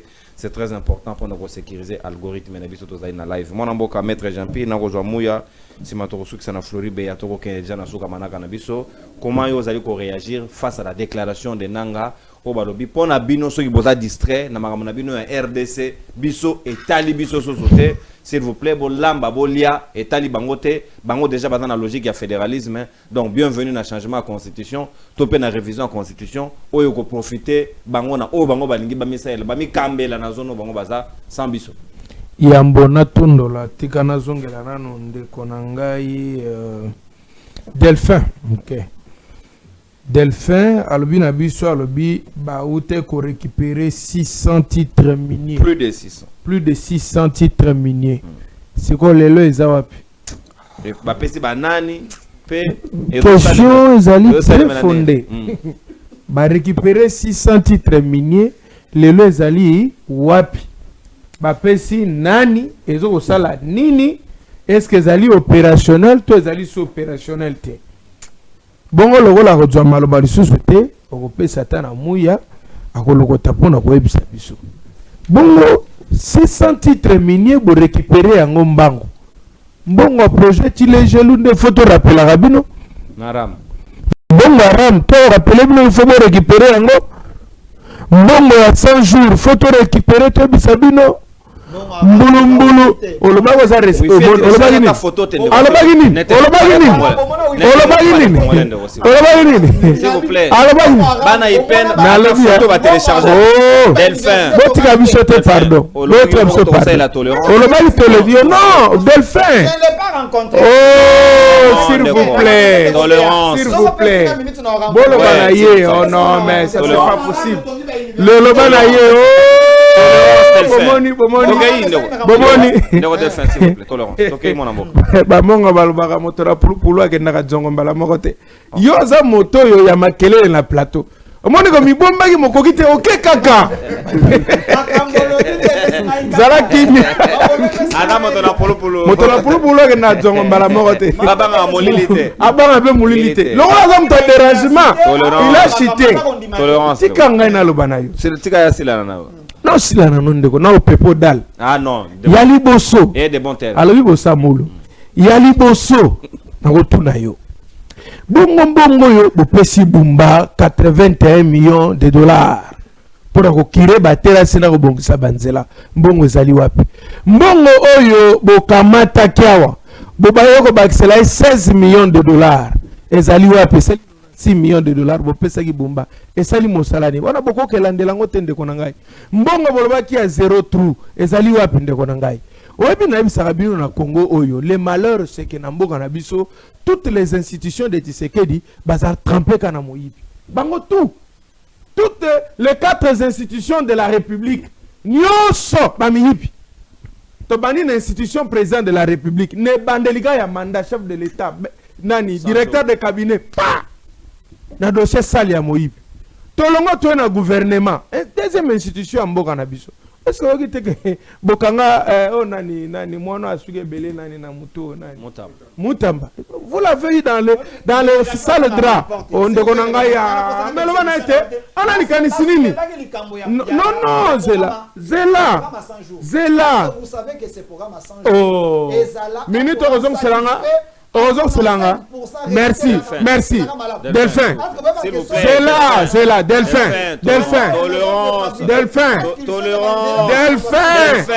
calmez-vous monsieur calmez-vous s'il vous plaît yali boso olobi banini baso de moto ezalaki na kata 100 jours ezali basalaki yango nyonso est-ce que na ponga bi pe ezalaki prévu basala so de moto oh mais finalement yebisa ye est-ce que na ponga bi falaki basala pe so de moto na ponga bi mbongo balia na quartier fallait basala mbongo balia est-ce que baso de moto esilate tala manquette na ngone ba présenter na o bogotonga so de tabao est-ce que ko kanelo ko moko soki ba maison préfabriquée ici là bongo wapi o tozomona wapi yango botonga wapi banani bakota kuna bavanda ndeko nanga oza lukuta mu niveau nino yango na yebiso ke kende ko lukela biso mbala sima to kutana 600 titres miniers ba pesi banani tozonga to mona yango bolandela pena ba mbongo nyonso ya moyibi nyonso zolekana na mboka na biso là on va croire avec vous notion wana obimisa ya salité ya bosoto kolobaka congolais de mauvaise qualité et ali malamu mingi te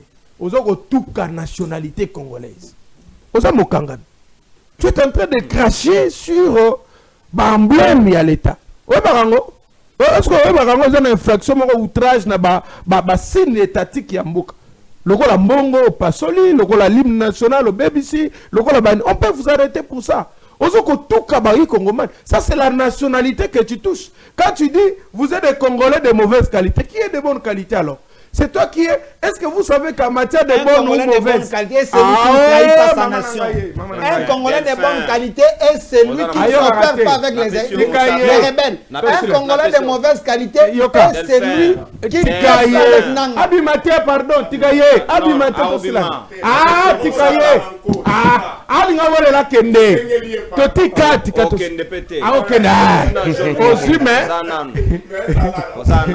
c'est au futur, tu vas appliquer la deuxième. C'est pour te dire que. Donc, équipe adverse, tu es terrain. Pour te dire clairement que. Quand on parle de mauvaises ou de bonnes, en droit on dit celui qui acquise pour faux doit être détenteur du vrai. Quand tu acquises les gens, ils sont de mauvaise qualité, ou est-ce que toi-même là, dans le régime aux défendre, est-ce que vous êtes de bonne qualité? De très mauvaise qualité? Soni nini bisoto yoki na Congo te. Soni nini bisoto yoki te na Congo. Nini ango soni yo bisoto yoki nanu to yoka soni a modèle otende konanga. Vous allez parler de Kabila. Moi je n'ai jamais dit que Kabila est parfait. Mais ndeko, niveau Kabila tikela ki moi makambo. Nandanga bino bokomeli. Dites-nous, bo changer nini Kabila tika ki mabe? Oh bino bo changer na mbokana. Kabila tika bino bo kende Goma. Lelo bo kende rasu Goma te. Et d'un côté tout ça na ba vérité ndeko nangai. Mon frère, tala, naebi sakayoke, zalaka na maele moko salaka différence na nzoto na yo. Ya liboso bimaka liboso, ya sime bimaka na sima. Ko balola kate, ya sime bimaka liboso, ya liboso bimaka na sima. Cette difficulté là va nous t'amener un jour que tozakane na ipen. Ba maman moko ba landa ye mbangu na zo biso del famba. Oui, ba mère. Mbolo. Ba donc à la risque. Kangaye na foute.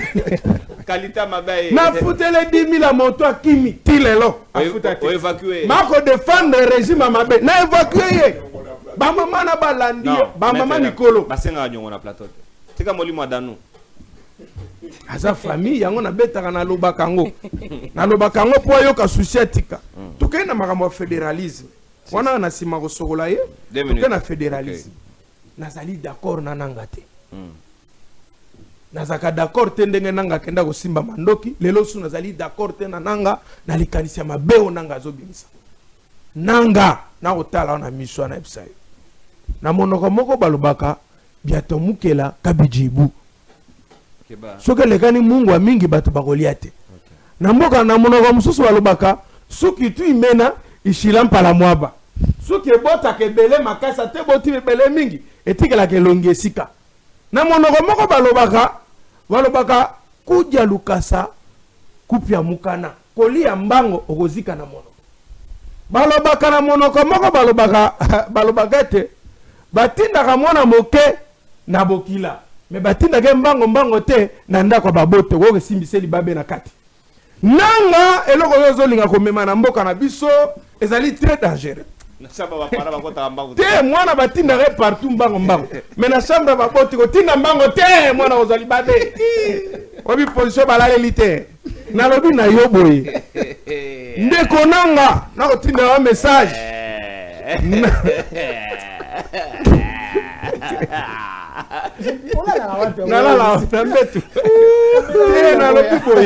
je vous dis la vérité. Nanga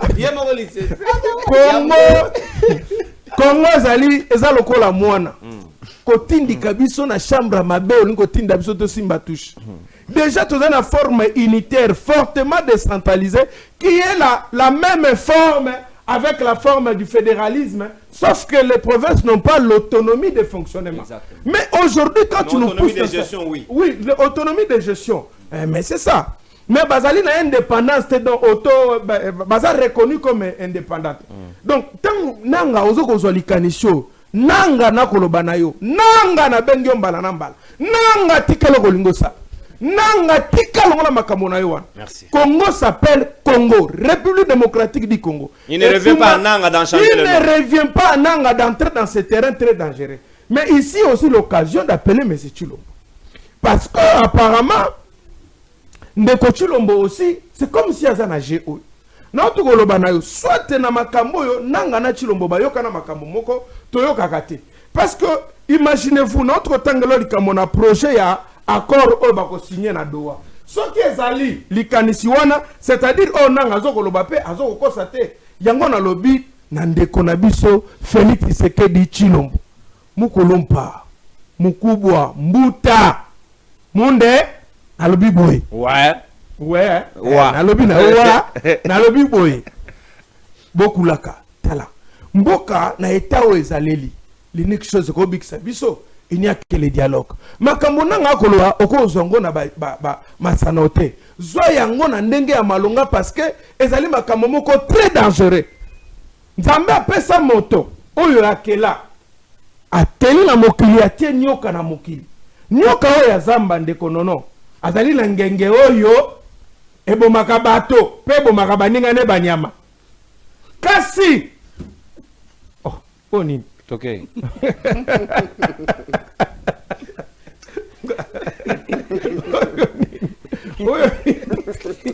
Voilà. Merci beaucoup, Jean-Pierre Kalola. Je sais où il va. Non, s'il vous plaît. Non, s'il vous plaît. Non, suivez mon rire. Non. Naboili, s'il vous plaît. Mais la conclusion, il faut rebaquer ndeko Félix Tshisekedi Tshilombo. Na baluba balobaka wa manya. Wa manya, c'est-à-dire que oyeba ete soki mboka oyo esibir parce que ba démarche ndeko Tshilombo na ba aventure bananga ezali na deux objectifs na mboka na biso soit komemela biso balkanisation soit komemela biso fédéralisme moko et kozala déguisé peuple congolais bozala paix tant le président élu Martin Fayulu m'a dit da kobenga bino na balabala soki bato baboyi cohésion nationale ko ba ko luka érosion nationale peuple tokozala na motindo moko ya kotia bango libanda lelo solution ezali moko dialogue monene to vanda to solola totalisa nanga ke fédéralisme ezali mabe kokabola mboka ali mabe to vanda esika moko lokola ba ikongomani to solola pona kobikisa ekolo na biso. Attendez, mon amboka maître. Non, s'il vous plaît, je connais la suite. Naboui, s'il vous plaît, Banyo Batika na Zamba, Batika na Zamba, s'il vous plaît, merci. Attendez, Botondi. Pour la première fois, pour la énième fois, na pexi bino ba mongo. Na jampi na bino, ma sese mususu, na do autoriser te. Ndoko be atoko sukisa na yo. Mon amboka papier mu ya oyer état, même si na pesi eloko na yo ba otika na mutu là pas de problème. To okipete, olongola na, il doit même mama ebina ye. S'il vous plaît, s'il vous plaît, Ozon, mon amboka, Mouya, Yopoya, Sikoyo, Tunangeza, Kabukasa. Avant la kimio de Gaza Mutakimia, monsieur Kotombora. Vraiment Tombo. Alors quand on Kotombora, on a vu nous, on a gâté un rabat banana en canne, on a la place de vous informe. Des machos, bon énervant, la babé. Alors, bon tchalancé, pour vous encore bilingue, on a encore besoin. Ma couleur n'a pas de yango. Donc là n'est pas le problème, mais nous tournons en Gaza, papier mouya. Donc, il faut exiger l'accord et s'engager pour publier dans le journal officiel. On vous accuse des deals encore avec Paul Kagame, il y a bradé Baminere Nabiso, et aussi sujet à Mibalé, Nanga Boy, appellation à RDC, parce que vous êtes responsable de Nabokambi Nabino, et ils envisagent déjà le fédéralisme. Sérieux, vous fiers, sous gestion Nabino, Botigambo Kaba éclata Yango Nabamorso. Merci beaucoup, Ndekononon Kourou. On a 7 minutes, au lieu de 6 pour te gérer Ngomana. Naba Mbote Nabande Koto, Kabola Nabango Plateau. Je crois que c'est vrai aussi que moi, Reta Rezoa Kinga. Eza lié na makambu ya bambouteillage on doit accepter. Beya Kimi Azumoto atikinga na nzela. Il fallait ibisa batke muya tikali akangami na embouteillage mais andimi azwa ba minute nyonso mais na profiter na kene moi lombangu avant na banda na pesa longonya na tata mokonzi ya ekolo Félix Antoine Tshisekedi Tshilombo na mama Denise Nyakero Tshisekedi place bazali bayebake toza ebele tolingaka bino couple présidentiel. Na lobi tozaka ebele batu balingaka Fachi na mama Denise tozalaka ebele c'est pas mauvais eza balingi bango te eza droit na bango biso toboite assisté par la première na lobi bango batu balingaka bango te tondimeli bango mais Fachi na mama Denise bayebaka biso tango totambolaka na bino na motema tolingaka bino mingi na te eza likambo eloko te oyebi bon opuse ngamba na moko na répondre na mutuna moko botoka kinde konanga kasongo Botoka kinde, nazali botuka. oyo kinde likambo na lobi oyo utiko lobawo ya ba congolais ya qualité ya mabe nazo bandela wana po ifale na bandela likolo mais nazo bandela o Jean-Pierre Lula Oh, asila la vie. cha téléphone na se Toyoka. mais tangu bino bovandaka modèle bovandaka wana boko solo la masolo contre mboka boka ni saka boza ba congolais ya qualité ya malamu tout celui qui trahit son pays ou qui parle contre son pays aza congolais à qualité ya kopola ya mabe. Un congolais qui n'aime pas son pays, qui trahit son pays, yo lingito ya oto yebisa yo kete aza congolais à qualité ya malam. Qualité wana kutueza na français. Aza congolais moko ya kopola. Un congolais doit être fier de son pays. Il doit le défendre, peu importe. Vous voyez comment on dit souvent, chez nous, même si on ne mange pas, même si mon père a un pantalon troué, il reste mon père. Même s'il n'a pas la force, même s'il est faible, même si c'est mon père. Je ne peux aucune fois accepter que bomba tata nanga pour présenter tata ya mutu mususu. Donc tout Congolais qui parle mal du président Félix Antoine Tshisekedi Tshilombo, aza Congolais à qualité à ma bête. Wana na sili likambo wana na ye na likambo ya ba sisa na lobby bai na lobby oyoke na lobby boye yonde yebisa kulutu na ngai Martin Fayulu soki akoloba mabe ya tata mokonzi ya ekolo akeba akoma Congolais ya qualité mabe wana aussi parenthèse wana okokumisa na fade na house na lobby na pesi yo esengeli vande pe kimia ngalula on va dire pas tout kimia vande kimia on a dit 600 titres minier oyo to retira et pas bato wana te parmi bato oyo ndeko nanga kasonga cité ao ke bazwaki na ba carré minier ba titre wana abosani koyebisa ba kongomani ke même maman Olive avait aussi ba titre minier. Maman Olive, je l'ai dit, na lobby naza na télévision, na lobby boye. Yo luka biso to pesaka, ba biloko toza na ngoto yebi. Mais yo luka ka preuve, oza journaliste. Kite na terrain kendo luka preuve. Yo ye na lobby boye. Parmi batu oyo bazalaki na ba titre minier, il y a aussi maman Olive Lembe. Elle fait partir na batu bazalaki nango. Et tango ba yeko boto la yango parce que otuni ba titre oyo kenda wapi mais tango bango bazwaki yango epanani est-ce que ba biloko ya l'état bazwaki yango l'état a récupéré des biloko na ye ce qui fait à ce que aujourd'hui quand même moi avantage eza côté ya budget moi avantage eza pe mingi mbongo eza comme attaque ça vient de là on ne doit pas oublier ça il faut qu'on sache et puis qu'on soit clair que mboka na biso budget o tozana ngolelo c'est un travail au fond c'est un travail de qualité fait par le président Félix Antoine Tshisekedi Tshilombo. Pour bolinga koloba yangote. Oyebi na régime ya Félix Tshisekedi, il y a une chose qu'il faut toyebi sa bakongomani vérité.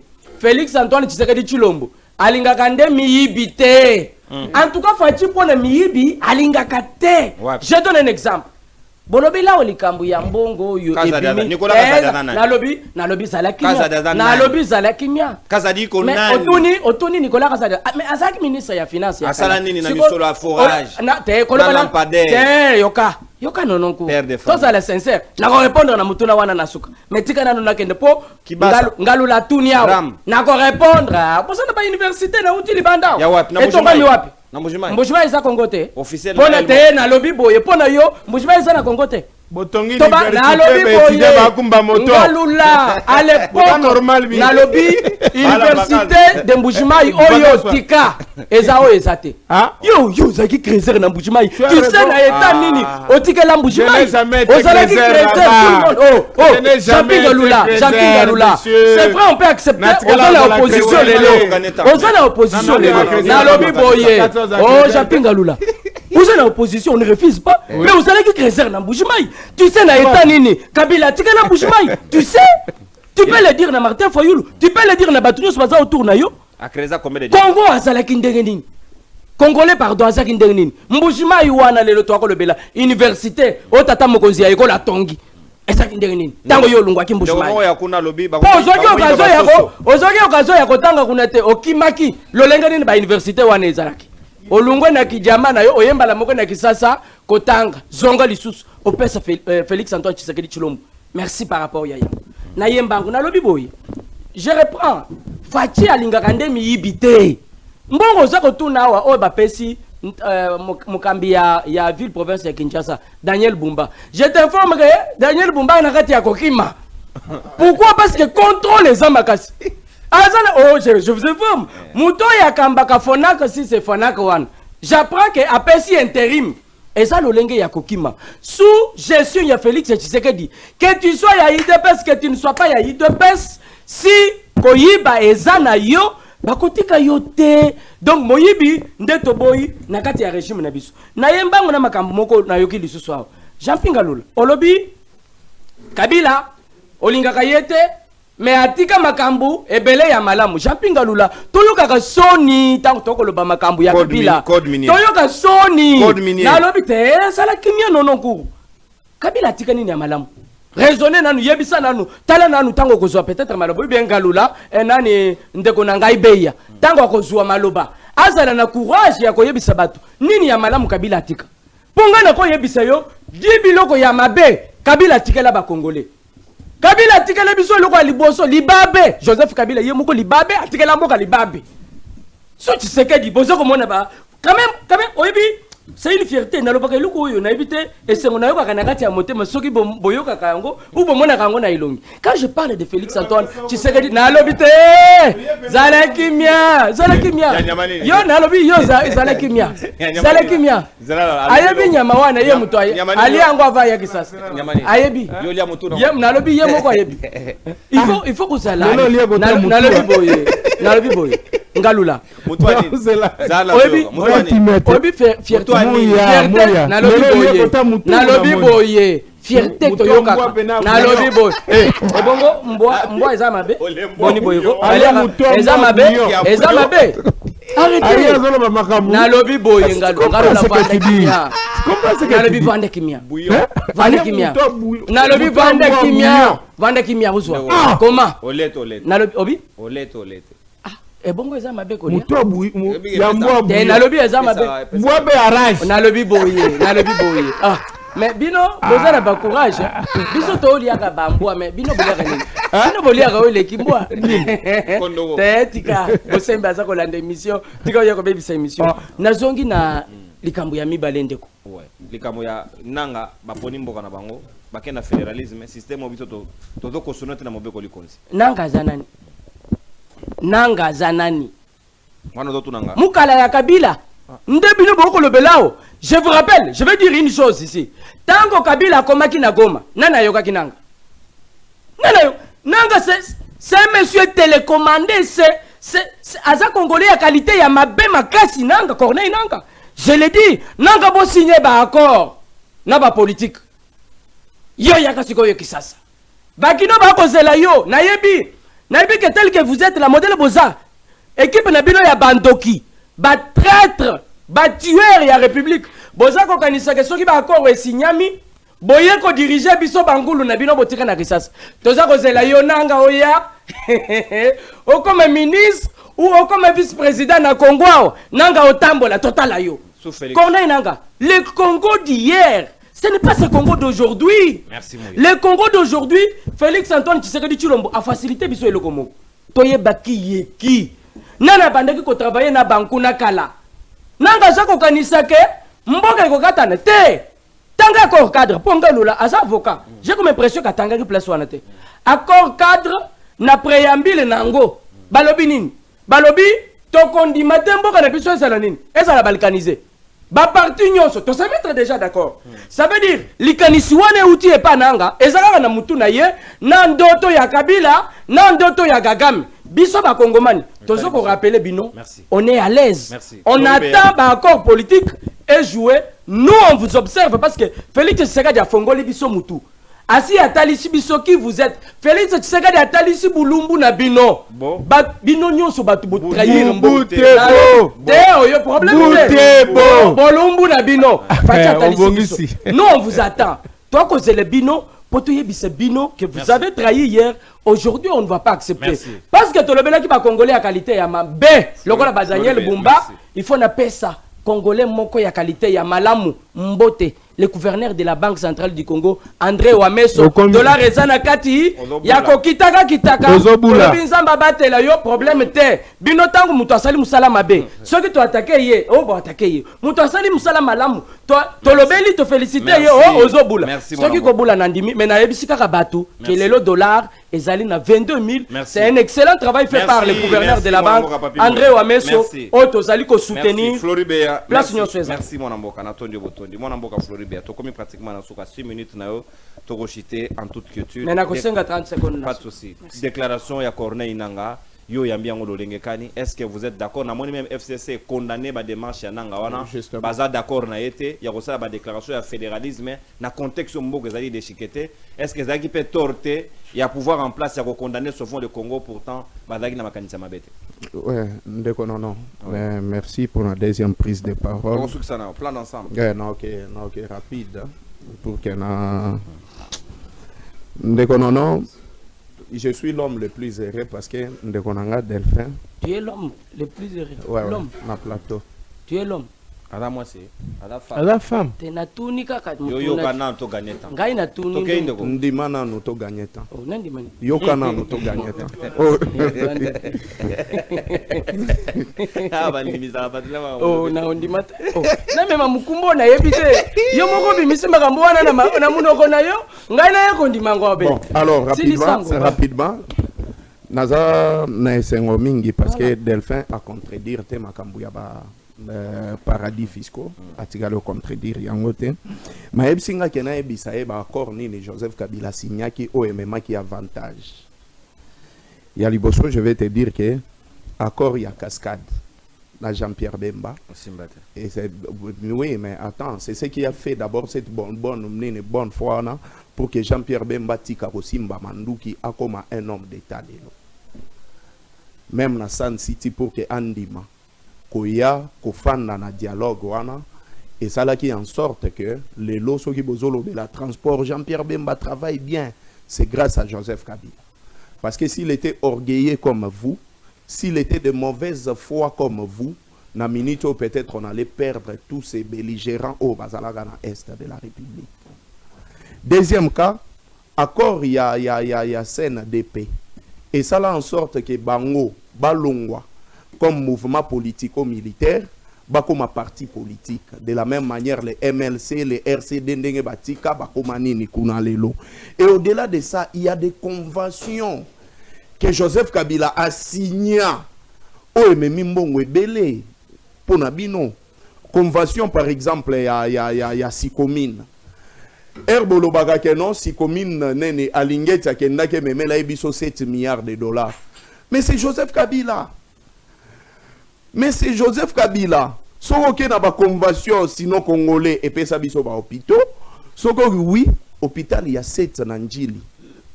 Et ça accord sinon congolais. Ça il faut vous devez vous documenter avant ya koya na ba télévision. Et deuxième cas, budget soke mati vous êtes les bénéficiaires ya code minier. Nakata otende ko beya. Ndeko moko Sébastien a se lamenté na émission lobby. Mouya azra na respect na ba creuser ya Mbujuma, il faut pas te bazana représentant na bangwawa na lobi na ndenge ya mabete na lobi kaka que Jean-Pinga Lula fait partir ya bato yo babandeki ko sala diamant lobi akende le lokota la université ya Mbujuma na lobi na cadre ya mabete bande ko nanga ba creuser nyonso mbote bozana mulobele na bino Jean-Pinga Lula ya SD bazo maximiser ba recette ezali grâce ya code minier laissé par Joseph Kabila. Pendant ce régime, ils allaient na bénéfice na bisoté, mais aujourd'hui Félix a quand même mutumoko normalement Herbidjezo Mata ceux qui va voter, il faut pas rendre hommage à Joseph Kabila mutati que la biso code de minier. Et maintenant ndeko non. Est-ce que sous le règne de Félix Tshisekedi ils ont détourné 840 milliards de dollars. Mais il y a Kabila va détourner combien? Avantage il y a Koyeba que tu sais que est transparent quand même aux un nombre mais sous Kabila Oyeba qui est le côté. C'est une réalité. Parenthèse. Tolérance. Nalobi 840 milliards de dollars. tunanga na ndenge nini bolobi awa ke non ndenge zawana lufolo bambi à l'époque alobaki ke 10 milliards de dollars ebandai ko bunga chaque mois 15 milliards alors ça devient plus mais tokobe ta calcul lufolo bambi alobaki 15 milliards c'est-à-dire Joseph Kabila longwe les 15 milliards et commis à Félix non mais c'est ça la logique tobeta ce calcul il y a 15 milliards multiplié par 12 multiplié par 7. Donc, c'est-à-dire 12 par an. Et puis, par 7, c'est-à-dire Bino Bozana. Donc, et les Kina Nini, sont au-delà de milliards. Donc, Bozana, Bozana, 1 billion 260 milliards de dollars détournés. En 7 ans. En 7 ans. Parce que normalement, bon, on a soit il faut le bakeza lukuta. Bon, Félix Asungabiso, comme il est congolais de bonne qualité, akangano ba oyo baza awa. Ba oyo bazana nous na régime na ye. Ba oyo na nous bazolia 15 milliards de dollars wana bakangamana nous en premier lieu. Pour que tout le monde ke baza nini, soki bakangami te sege na bino na luzolo bambi boza bato lukuta. Pobino kansa ponu luzolo bambi aloba professeur sege aza ange ton zambe. De la même manière yo kosi de la même manière soki mbongo oyo Félix Tshisekedi allié en haute na gouvernement na ye sege beaucoup ça. Et c'est ça la logique. Deuxième cas, nekonono na habité dans aucun pays du monde les services de renseignement à livra misala oya sali ba PV nae. C'est que soit tu as invité Batouya Aner na plateau. Non, je n'invite jamais. Non, mais s'il vous plaît, non. Parce que si on était dans un état sérieux, il fallait normalement ba service ba ya kotuna. Soit herbalo ke ba service ezali infiltré, c'est à cause de Mouyana Delphin. Donc, Bichot va infiltrer. Justement. Mais justement, c'est ça la logique, non? C'est ça, vous êtes des infiltrés. Calmez-vous, s'il vous plaît. Calmez-vous, s'il vous plaît. S'il vous plaît.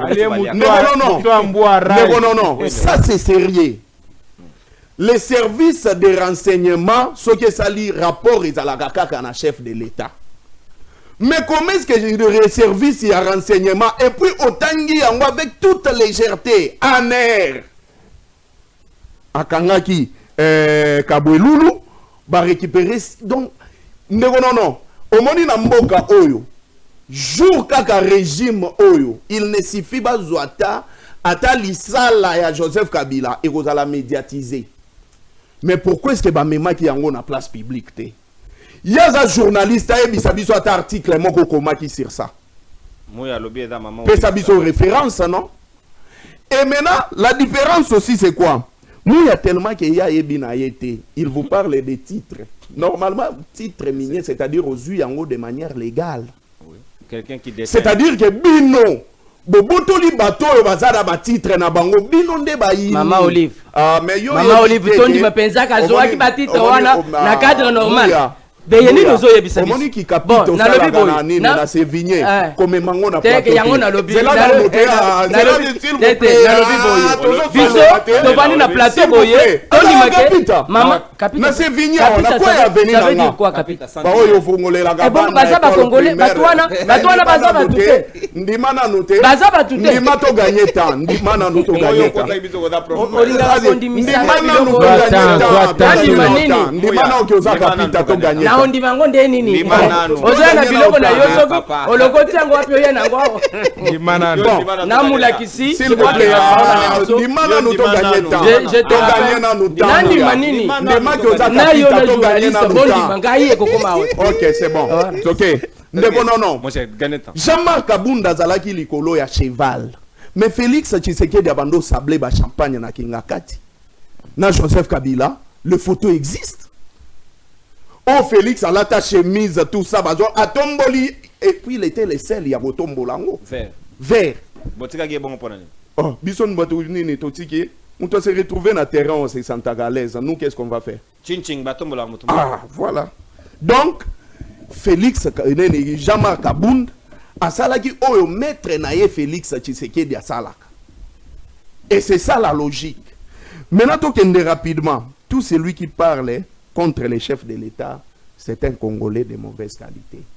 Waneza selon UDPS. Non, selon pas les Congolais. selon Congolais, S'il non, vous sur plaît. Malam. Il y a une tolérance, petit.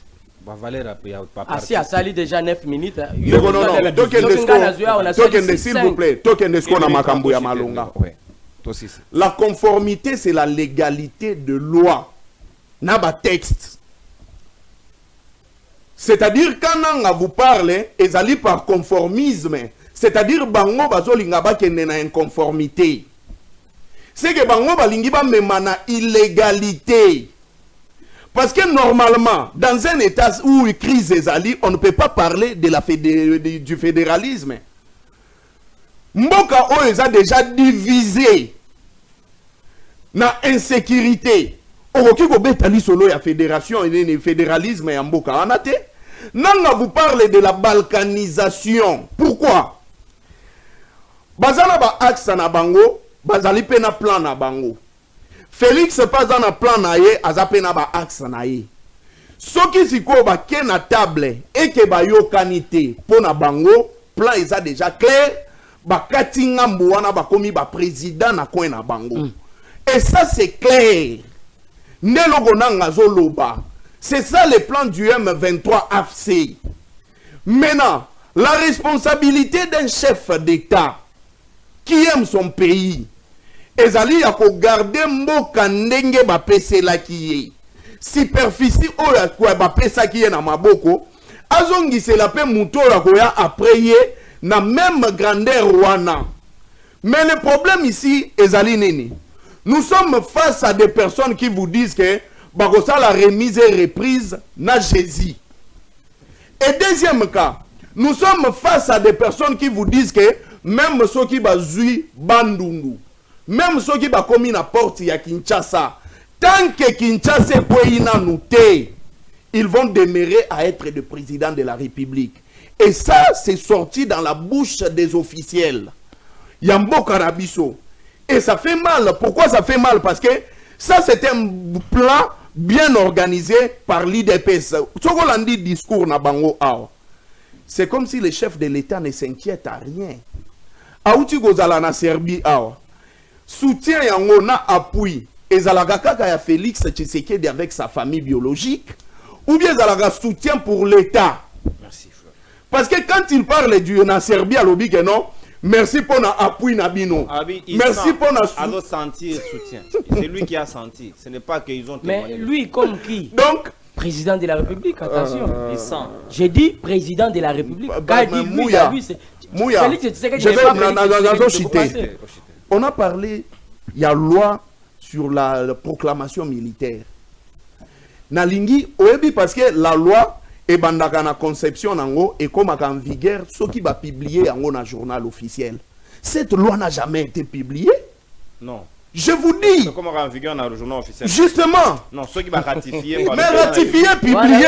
Connaisseur avec Banda. Non, non, non. Ce qui m'a dit que qui dans le journal officiel, c'est maître Jean-Pierre Azawa, ce qui n'a pas à l'Oba. Non, quand le président a caractère, il y a publicité. C'est là qu'il y a caractère d'opposabilité. C'est ça la vérité. Non, non, non, non, c'est le journal officiel. On publie. La publication, c'est l'opposabilité. C'est le journal officiel. Non, s'il vous plaît, c'est un ça peut s'appliquer, mais l'opposabilité, c'est quand c'est publié. C'est ça, mais c'est ça la vérité, non? Non, vérité, yo, bandeko. Yo, ça compliqué. S'il vous plaît. Je vous dis ici. Combinaison de la rayon. Boza ko sakana na ba congolais boza. Non, non. Omoni boza na opposition. Tala langage na envers ba capite. Tango boko koma na pouvoir. Maintenant, écoutez la mauvaise foi de notre président de la République. Il sait que ce voyage coûte beaucoup à la République. Et maintenant, à comment multiplier ma voyage? Ce qui a Félix était de bonne foi. Merci. Il fallait Mossolognon so et pour na voyage naé. Tolinga qui doit entretenir armée. Merci beaucoup mon amboka. Tolinga qui doit entretenir Makambo belé. Non, on peut savoir nos conclusions. Mon amboka maestro, toi aussi ici pratiquement condoléances nabiso parce que bandeko ya ECD Bruxelles bauti ko kufela bazali penza na matanga. Voilà, sincère condoléances to représentant en la famille ya maman Naomi, il est là. Sœur ya maman Pierrette, il est là. Bauti ko kufela mwana na bango mwana ya maman Marthe oya ECD. Barobi suite ya décès na ye ya fille Alicia âgée de 7 ans azali wana na bilili programme bapesi ba webi ba adresse ya Belgique eza moi compliqué ba bireke ima wasala na date ya mokolo ya samedi lelo tozali et puis na adresse ba teli biso wana na Normandstrand je pense c'est ça soit qui na massacré en côté 109,3000 Leven. Et si kawapi adresse ba biso bokoki ko agrandir yango pour que vous ayez beaucoup plus de détails na programme maintenant donc nous toutes nos sincères condoléances.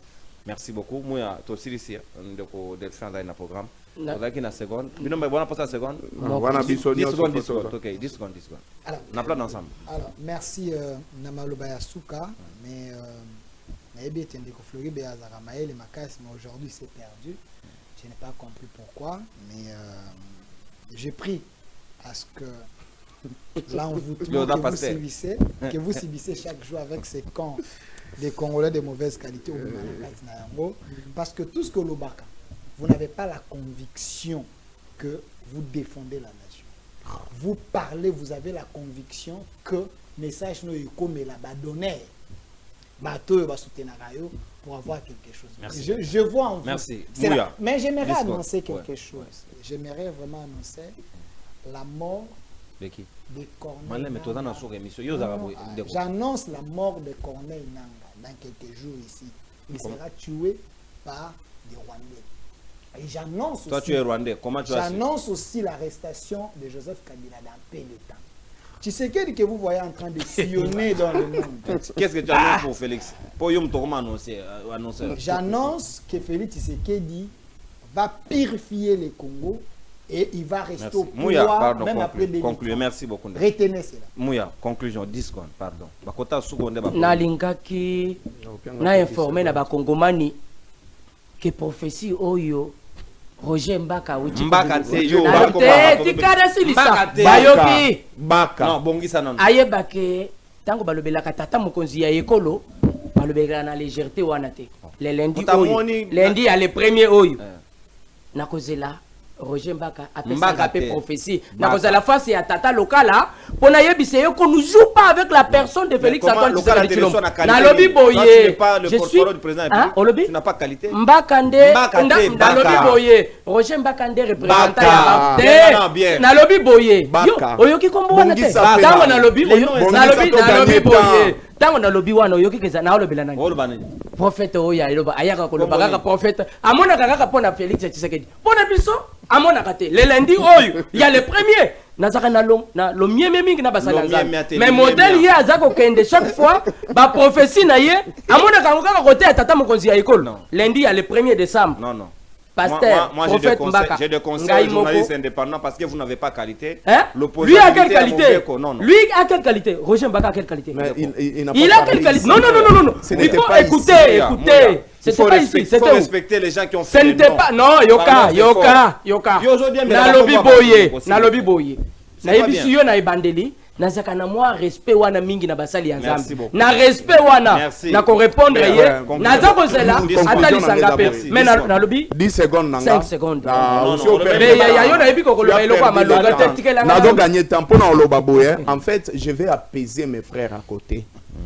Les centres de Félix Tshisekedi na IDPS to ko toucher en côté. Na IDPS. Na IDPS. To bandi déjà ko yekola. To ko sala ka débattre. Na 2028. Les sala ka débattre. Conclusion. Na ko betama. S'il vous plaît. 2028. To beti on a débat to landi libanda to beti na makofi. Félix Tshisekedi libère le pays. Toi tu viens nous demander d'aller aux élections en 2028. Beya. Batakusa yo mutakala na bakuluna. Cette fois ça ne sera pas les kuluna. Ce n'était pas des kuluna. Non. Pas de menaces. Retire menaces. Batakusa yo mutakala na mutu na tamusa. Non. Tu n'as rien sur le retire. Oh, nako retire ni. Tika lobango. Tika za la bongo. Mais Mouya. Aussi la nakaka. Mutatiki malobana ndako. Maître, Mouya. Naza 2 mètres. ezalaka na lobby batambusa mutangala na 2 mètres na yowana Mouya, respectez-moi, s'il vous plaît. Non, mutu a 2 mètres atambola mutangala. S'il vous plaît, Mouya. Nazalaka 2 mètres et puis t'as la forme. Donc jour au Kosana. Pas d'intimidation. Moi sinon au Bunga. Alors, on défigurer. Il y a blague. Il y a blague. Pourquoi maintenant nous 2028? Pourquoi maintenant nous 2028? Pourquoi maintenant nous 2028? S'il vous plaît, Gabriel, non, c'est mal.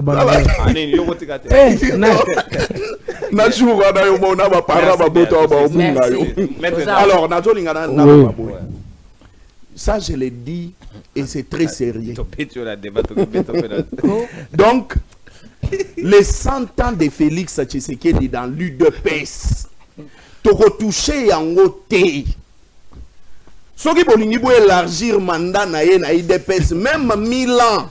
Wana biso to go simbate. To go tala kaka. Mais oyo ya RDC. Ya mboka oyo. Maître Jean-Pierre, merci. Negomuya. 2028 prépare-toi. Biso tolobi boye. Sangisi monoko ndenge batonyo so balobi. Ba mopiscopo batonyo so balobi. Oyo azoloba makambo nga na otanga ezaka 5. Moto boye élection na 2028. Moto na likanisa ko changer constitution. Moto na likanisa balkanisation ya mboko. Moto azoko luka fédéralisme na Congo. Moto azoko luka ko sala Congomani mabe. Lokola ba muya ya yambo. Kede pas meniza zo mesira cercueil na yo. Mon frère, quand lui a dit tu ne pas aussi pouvoir opposition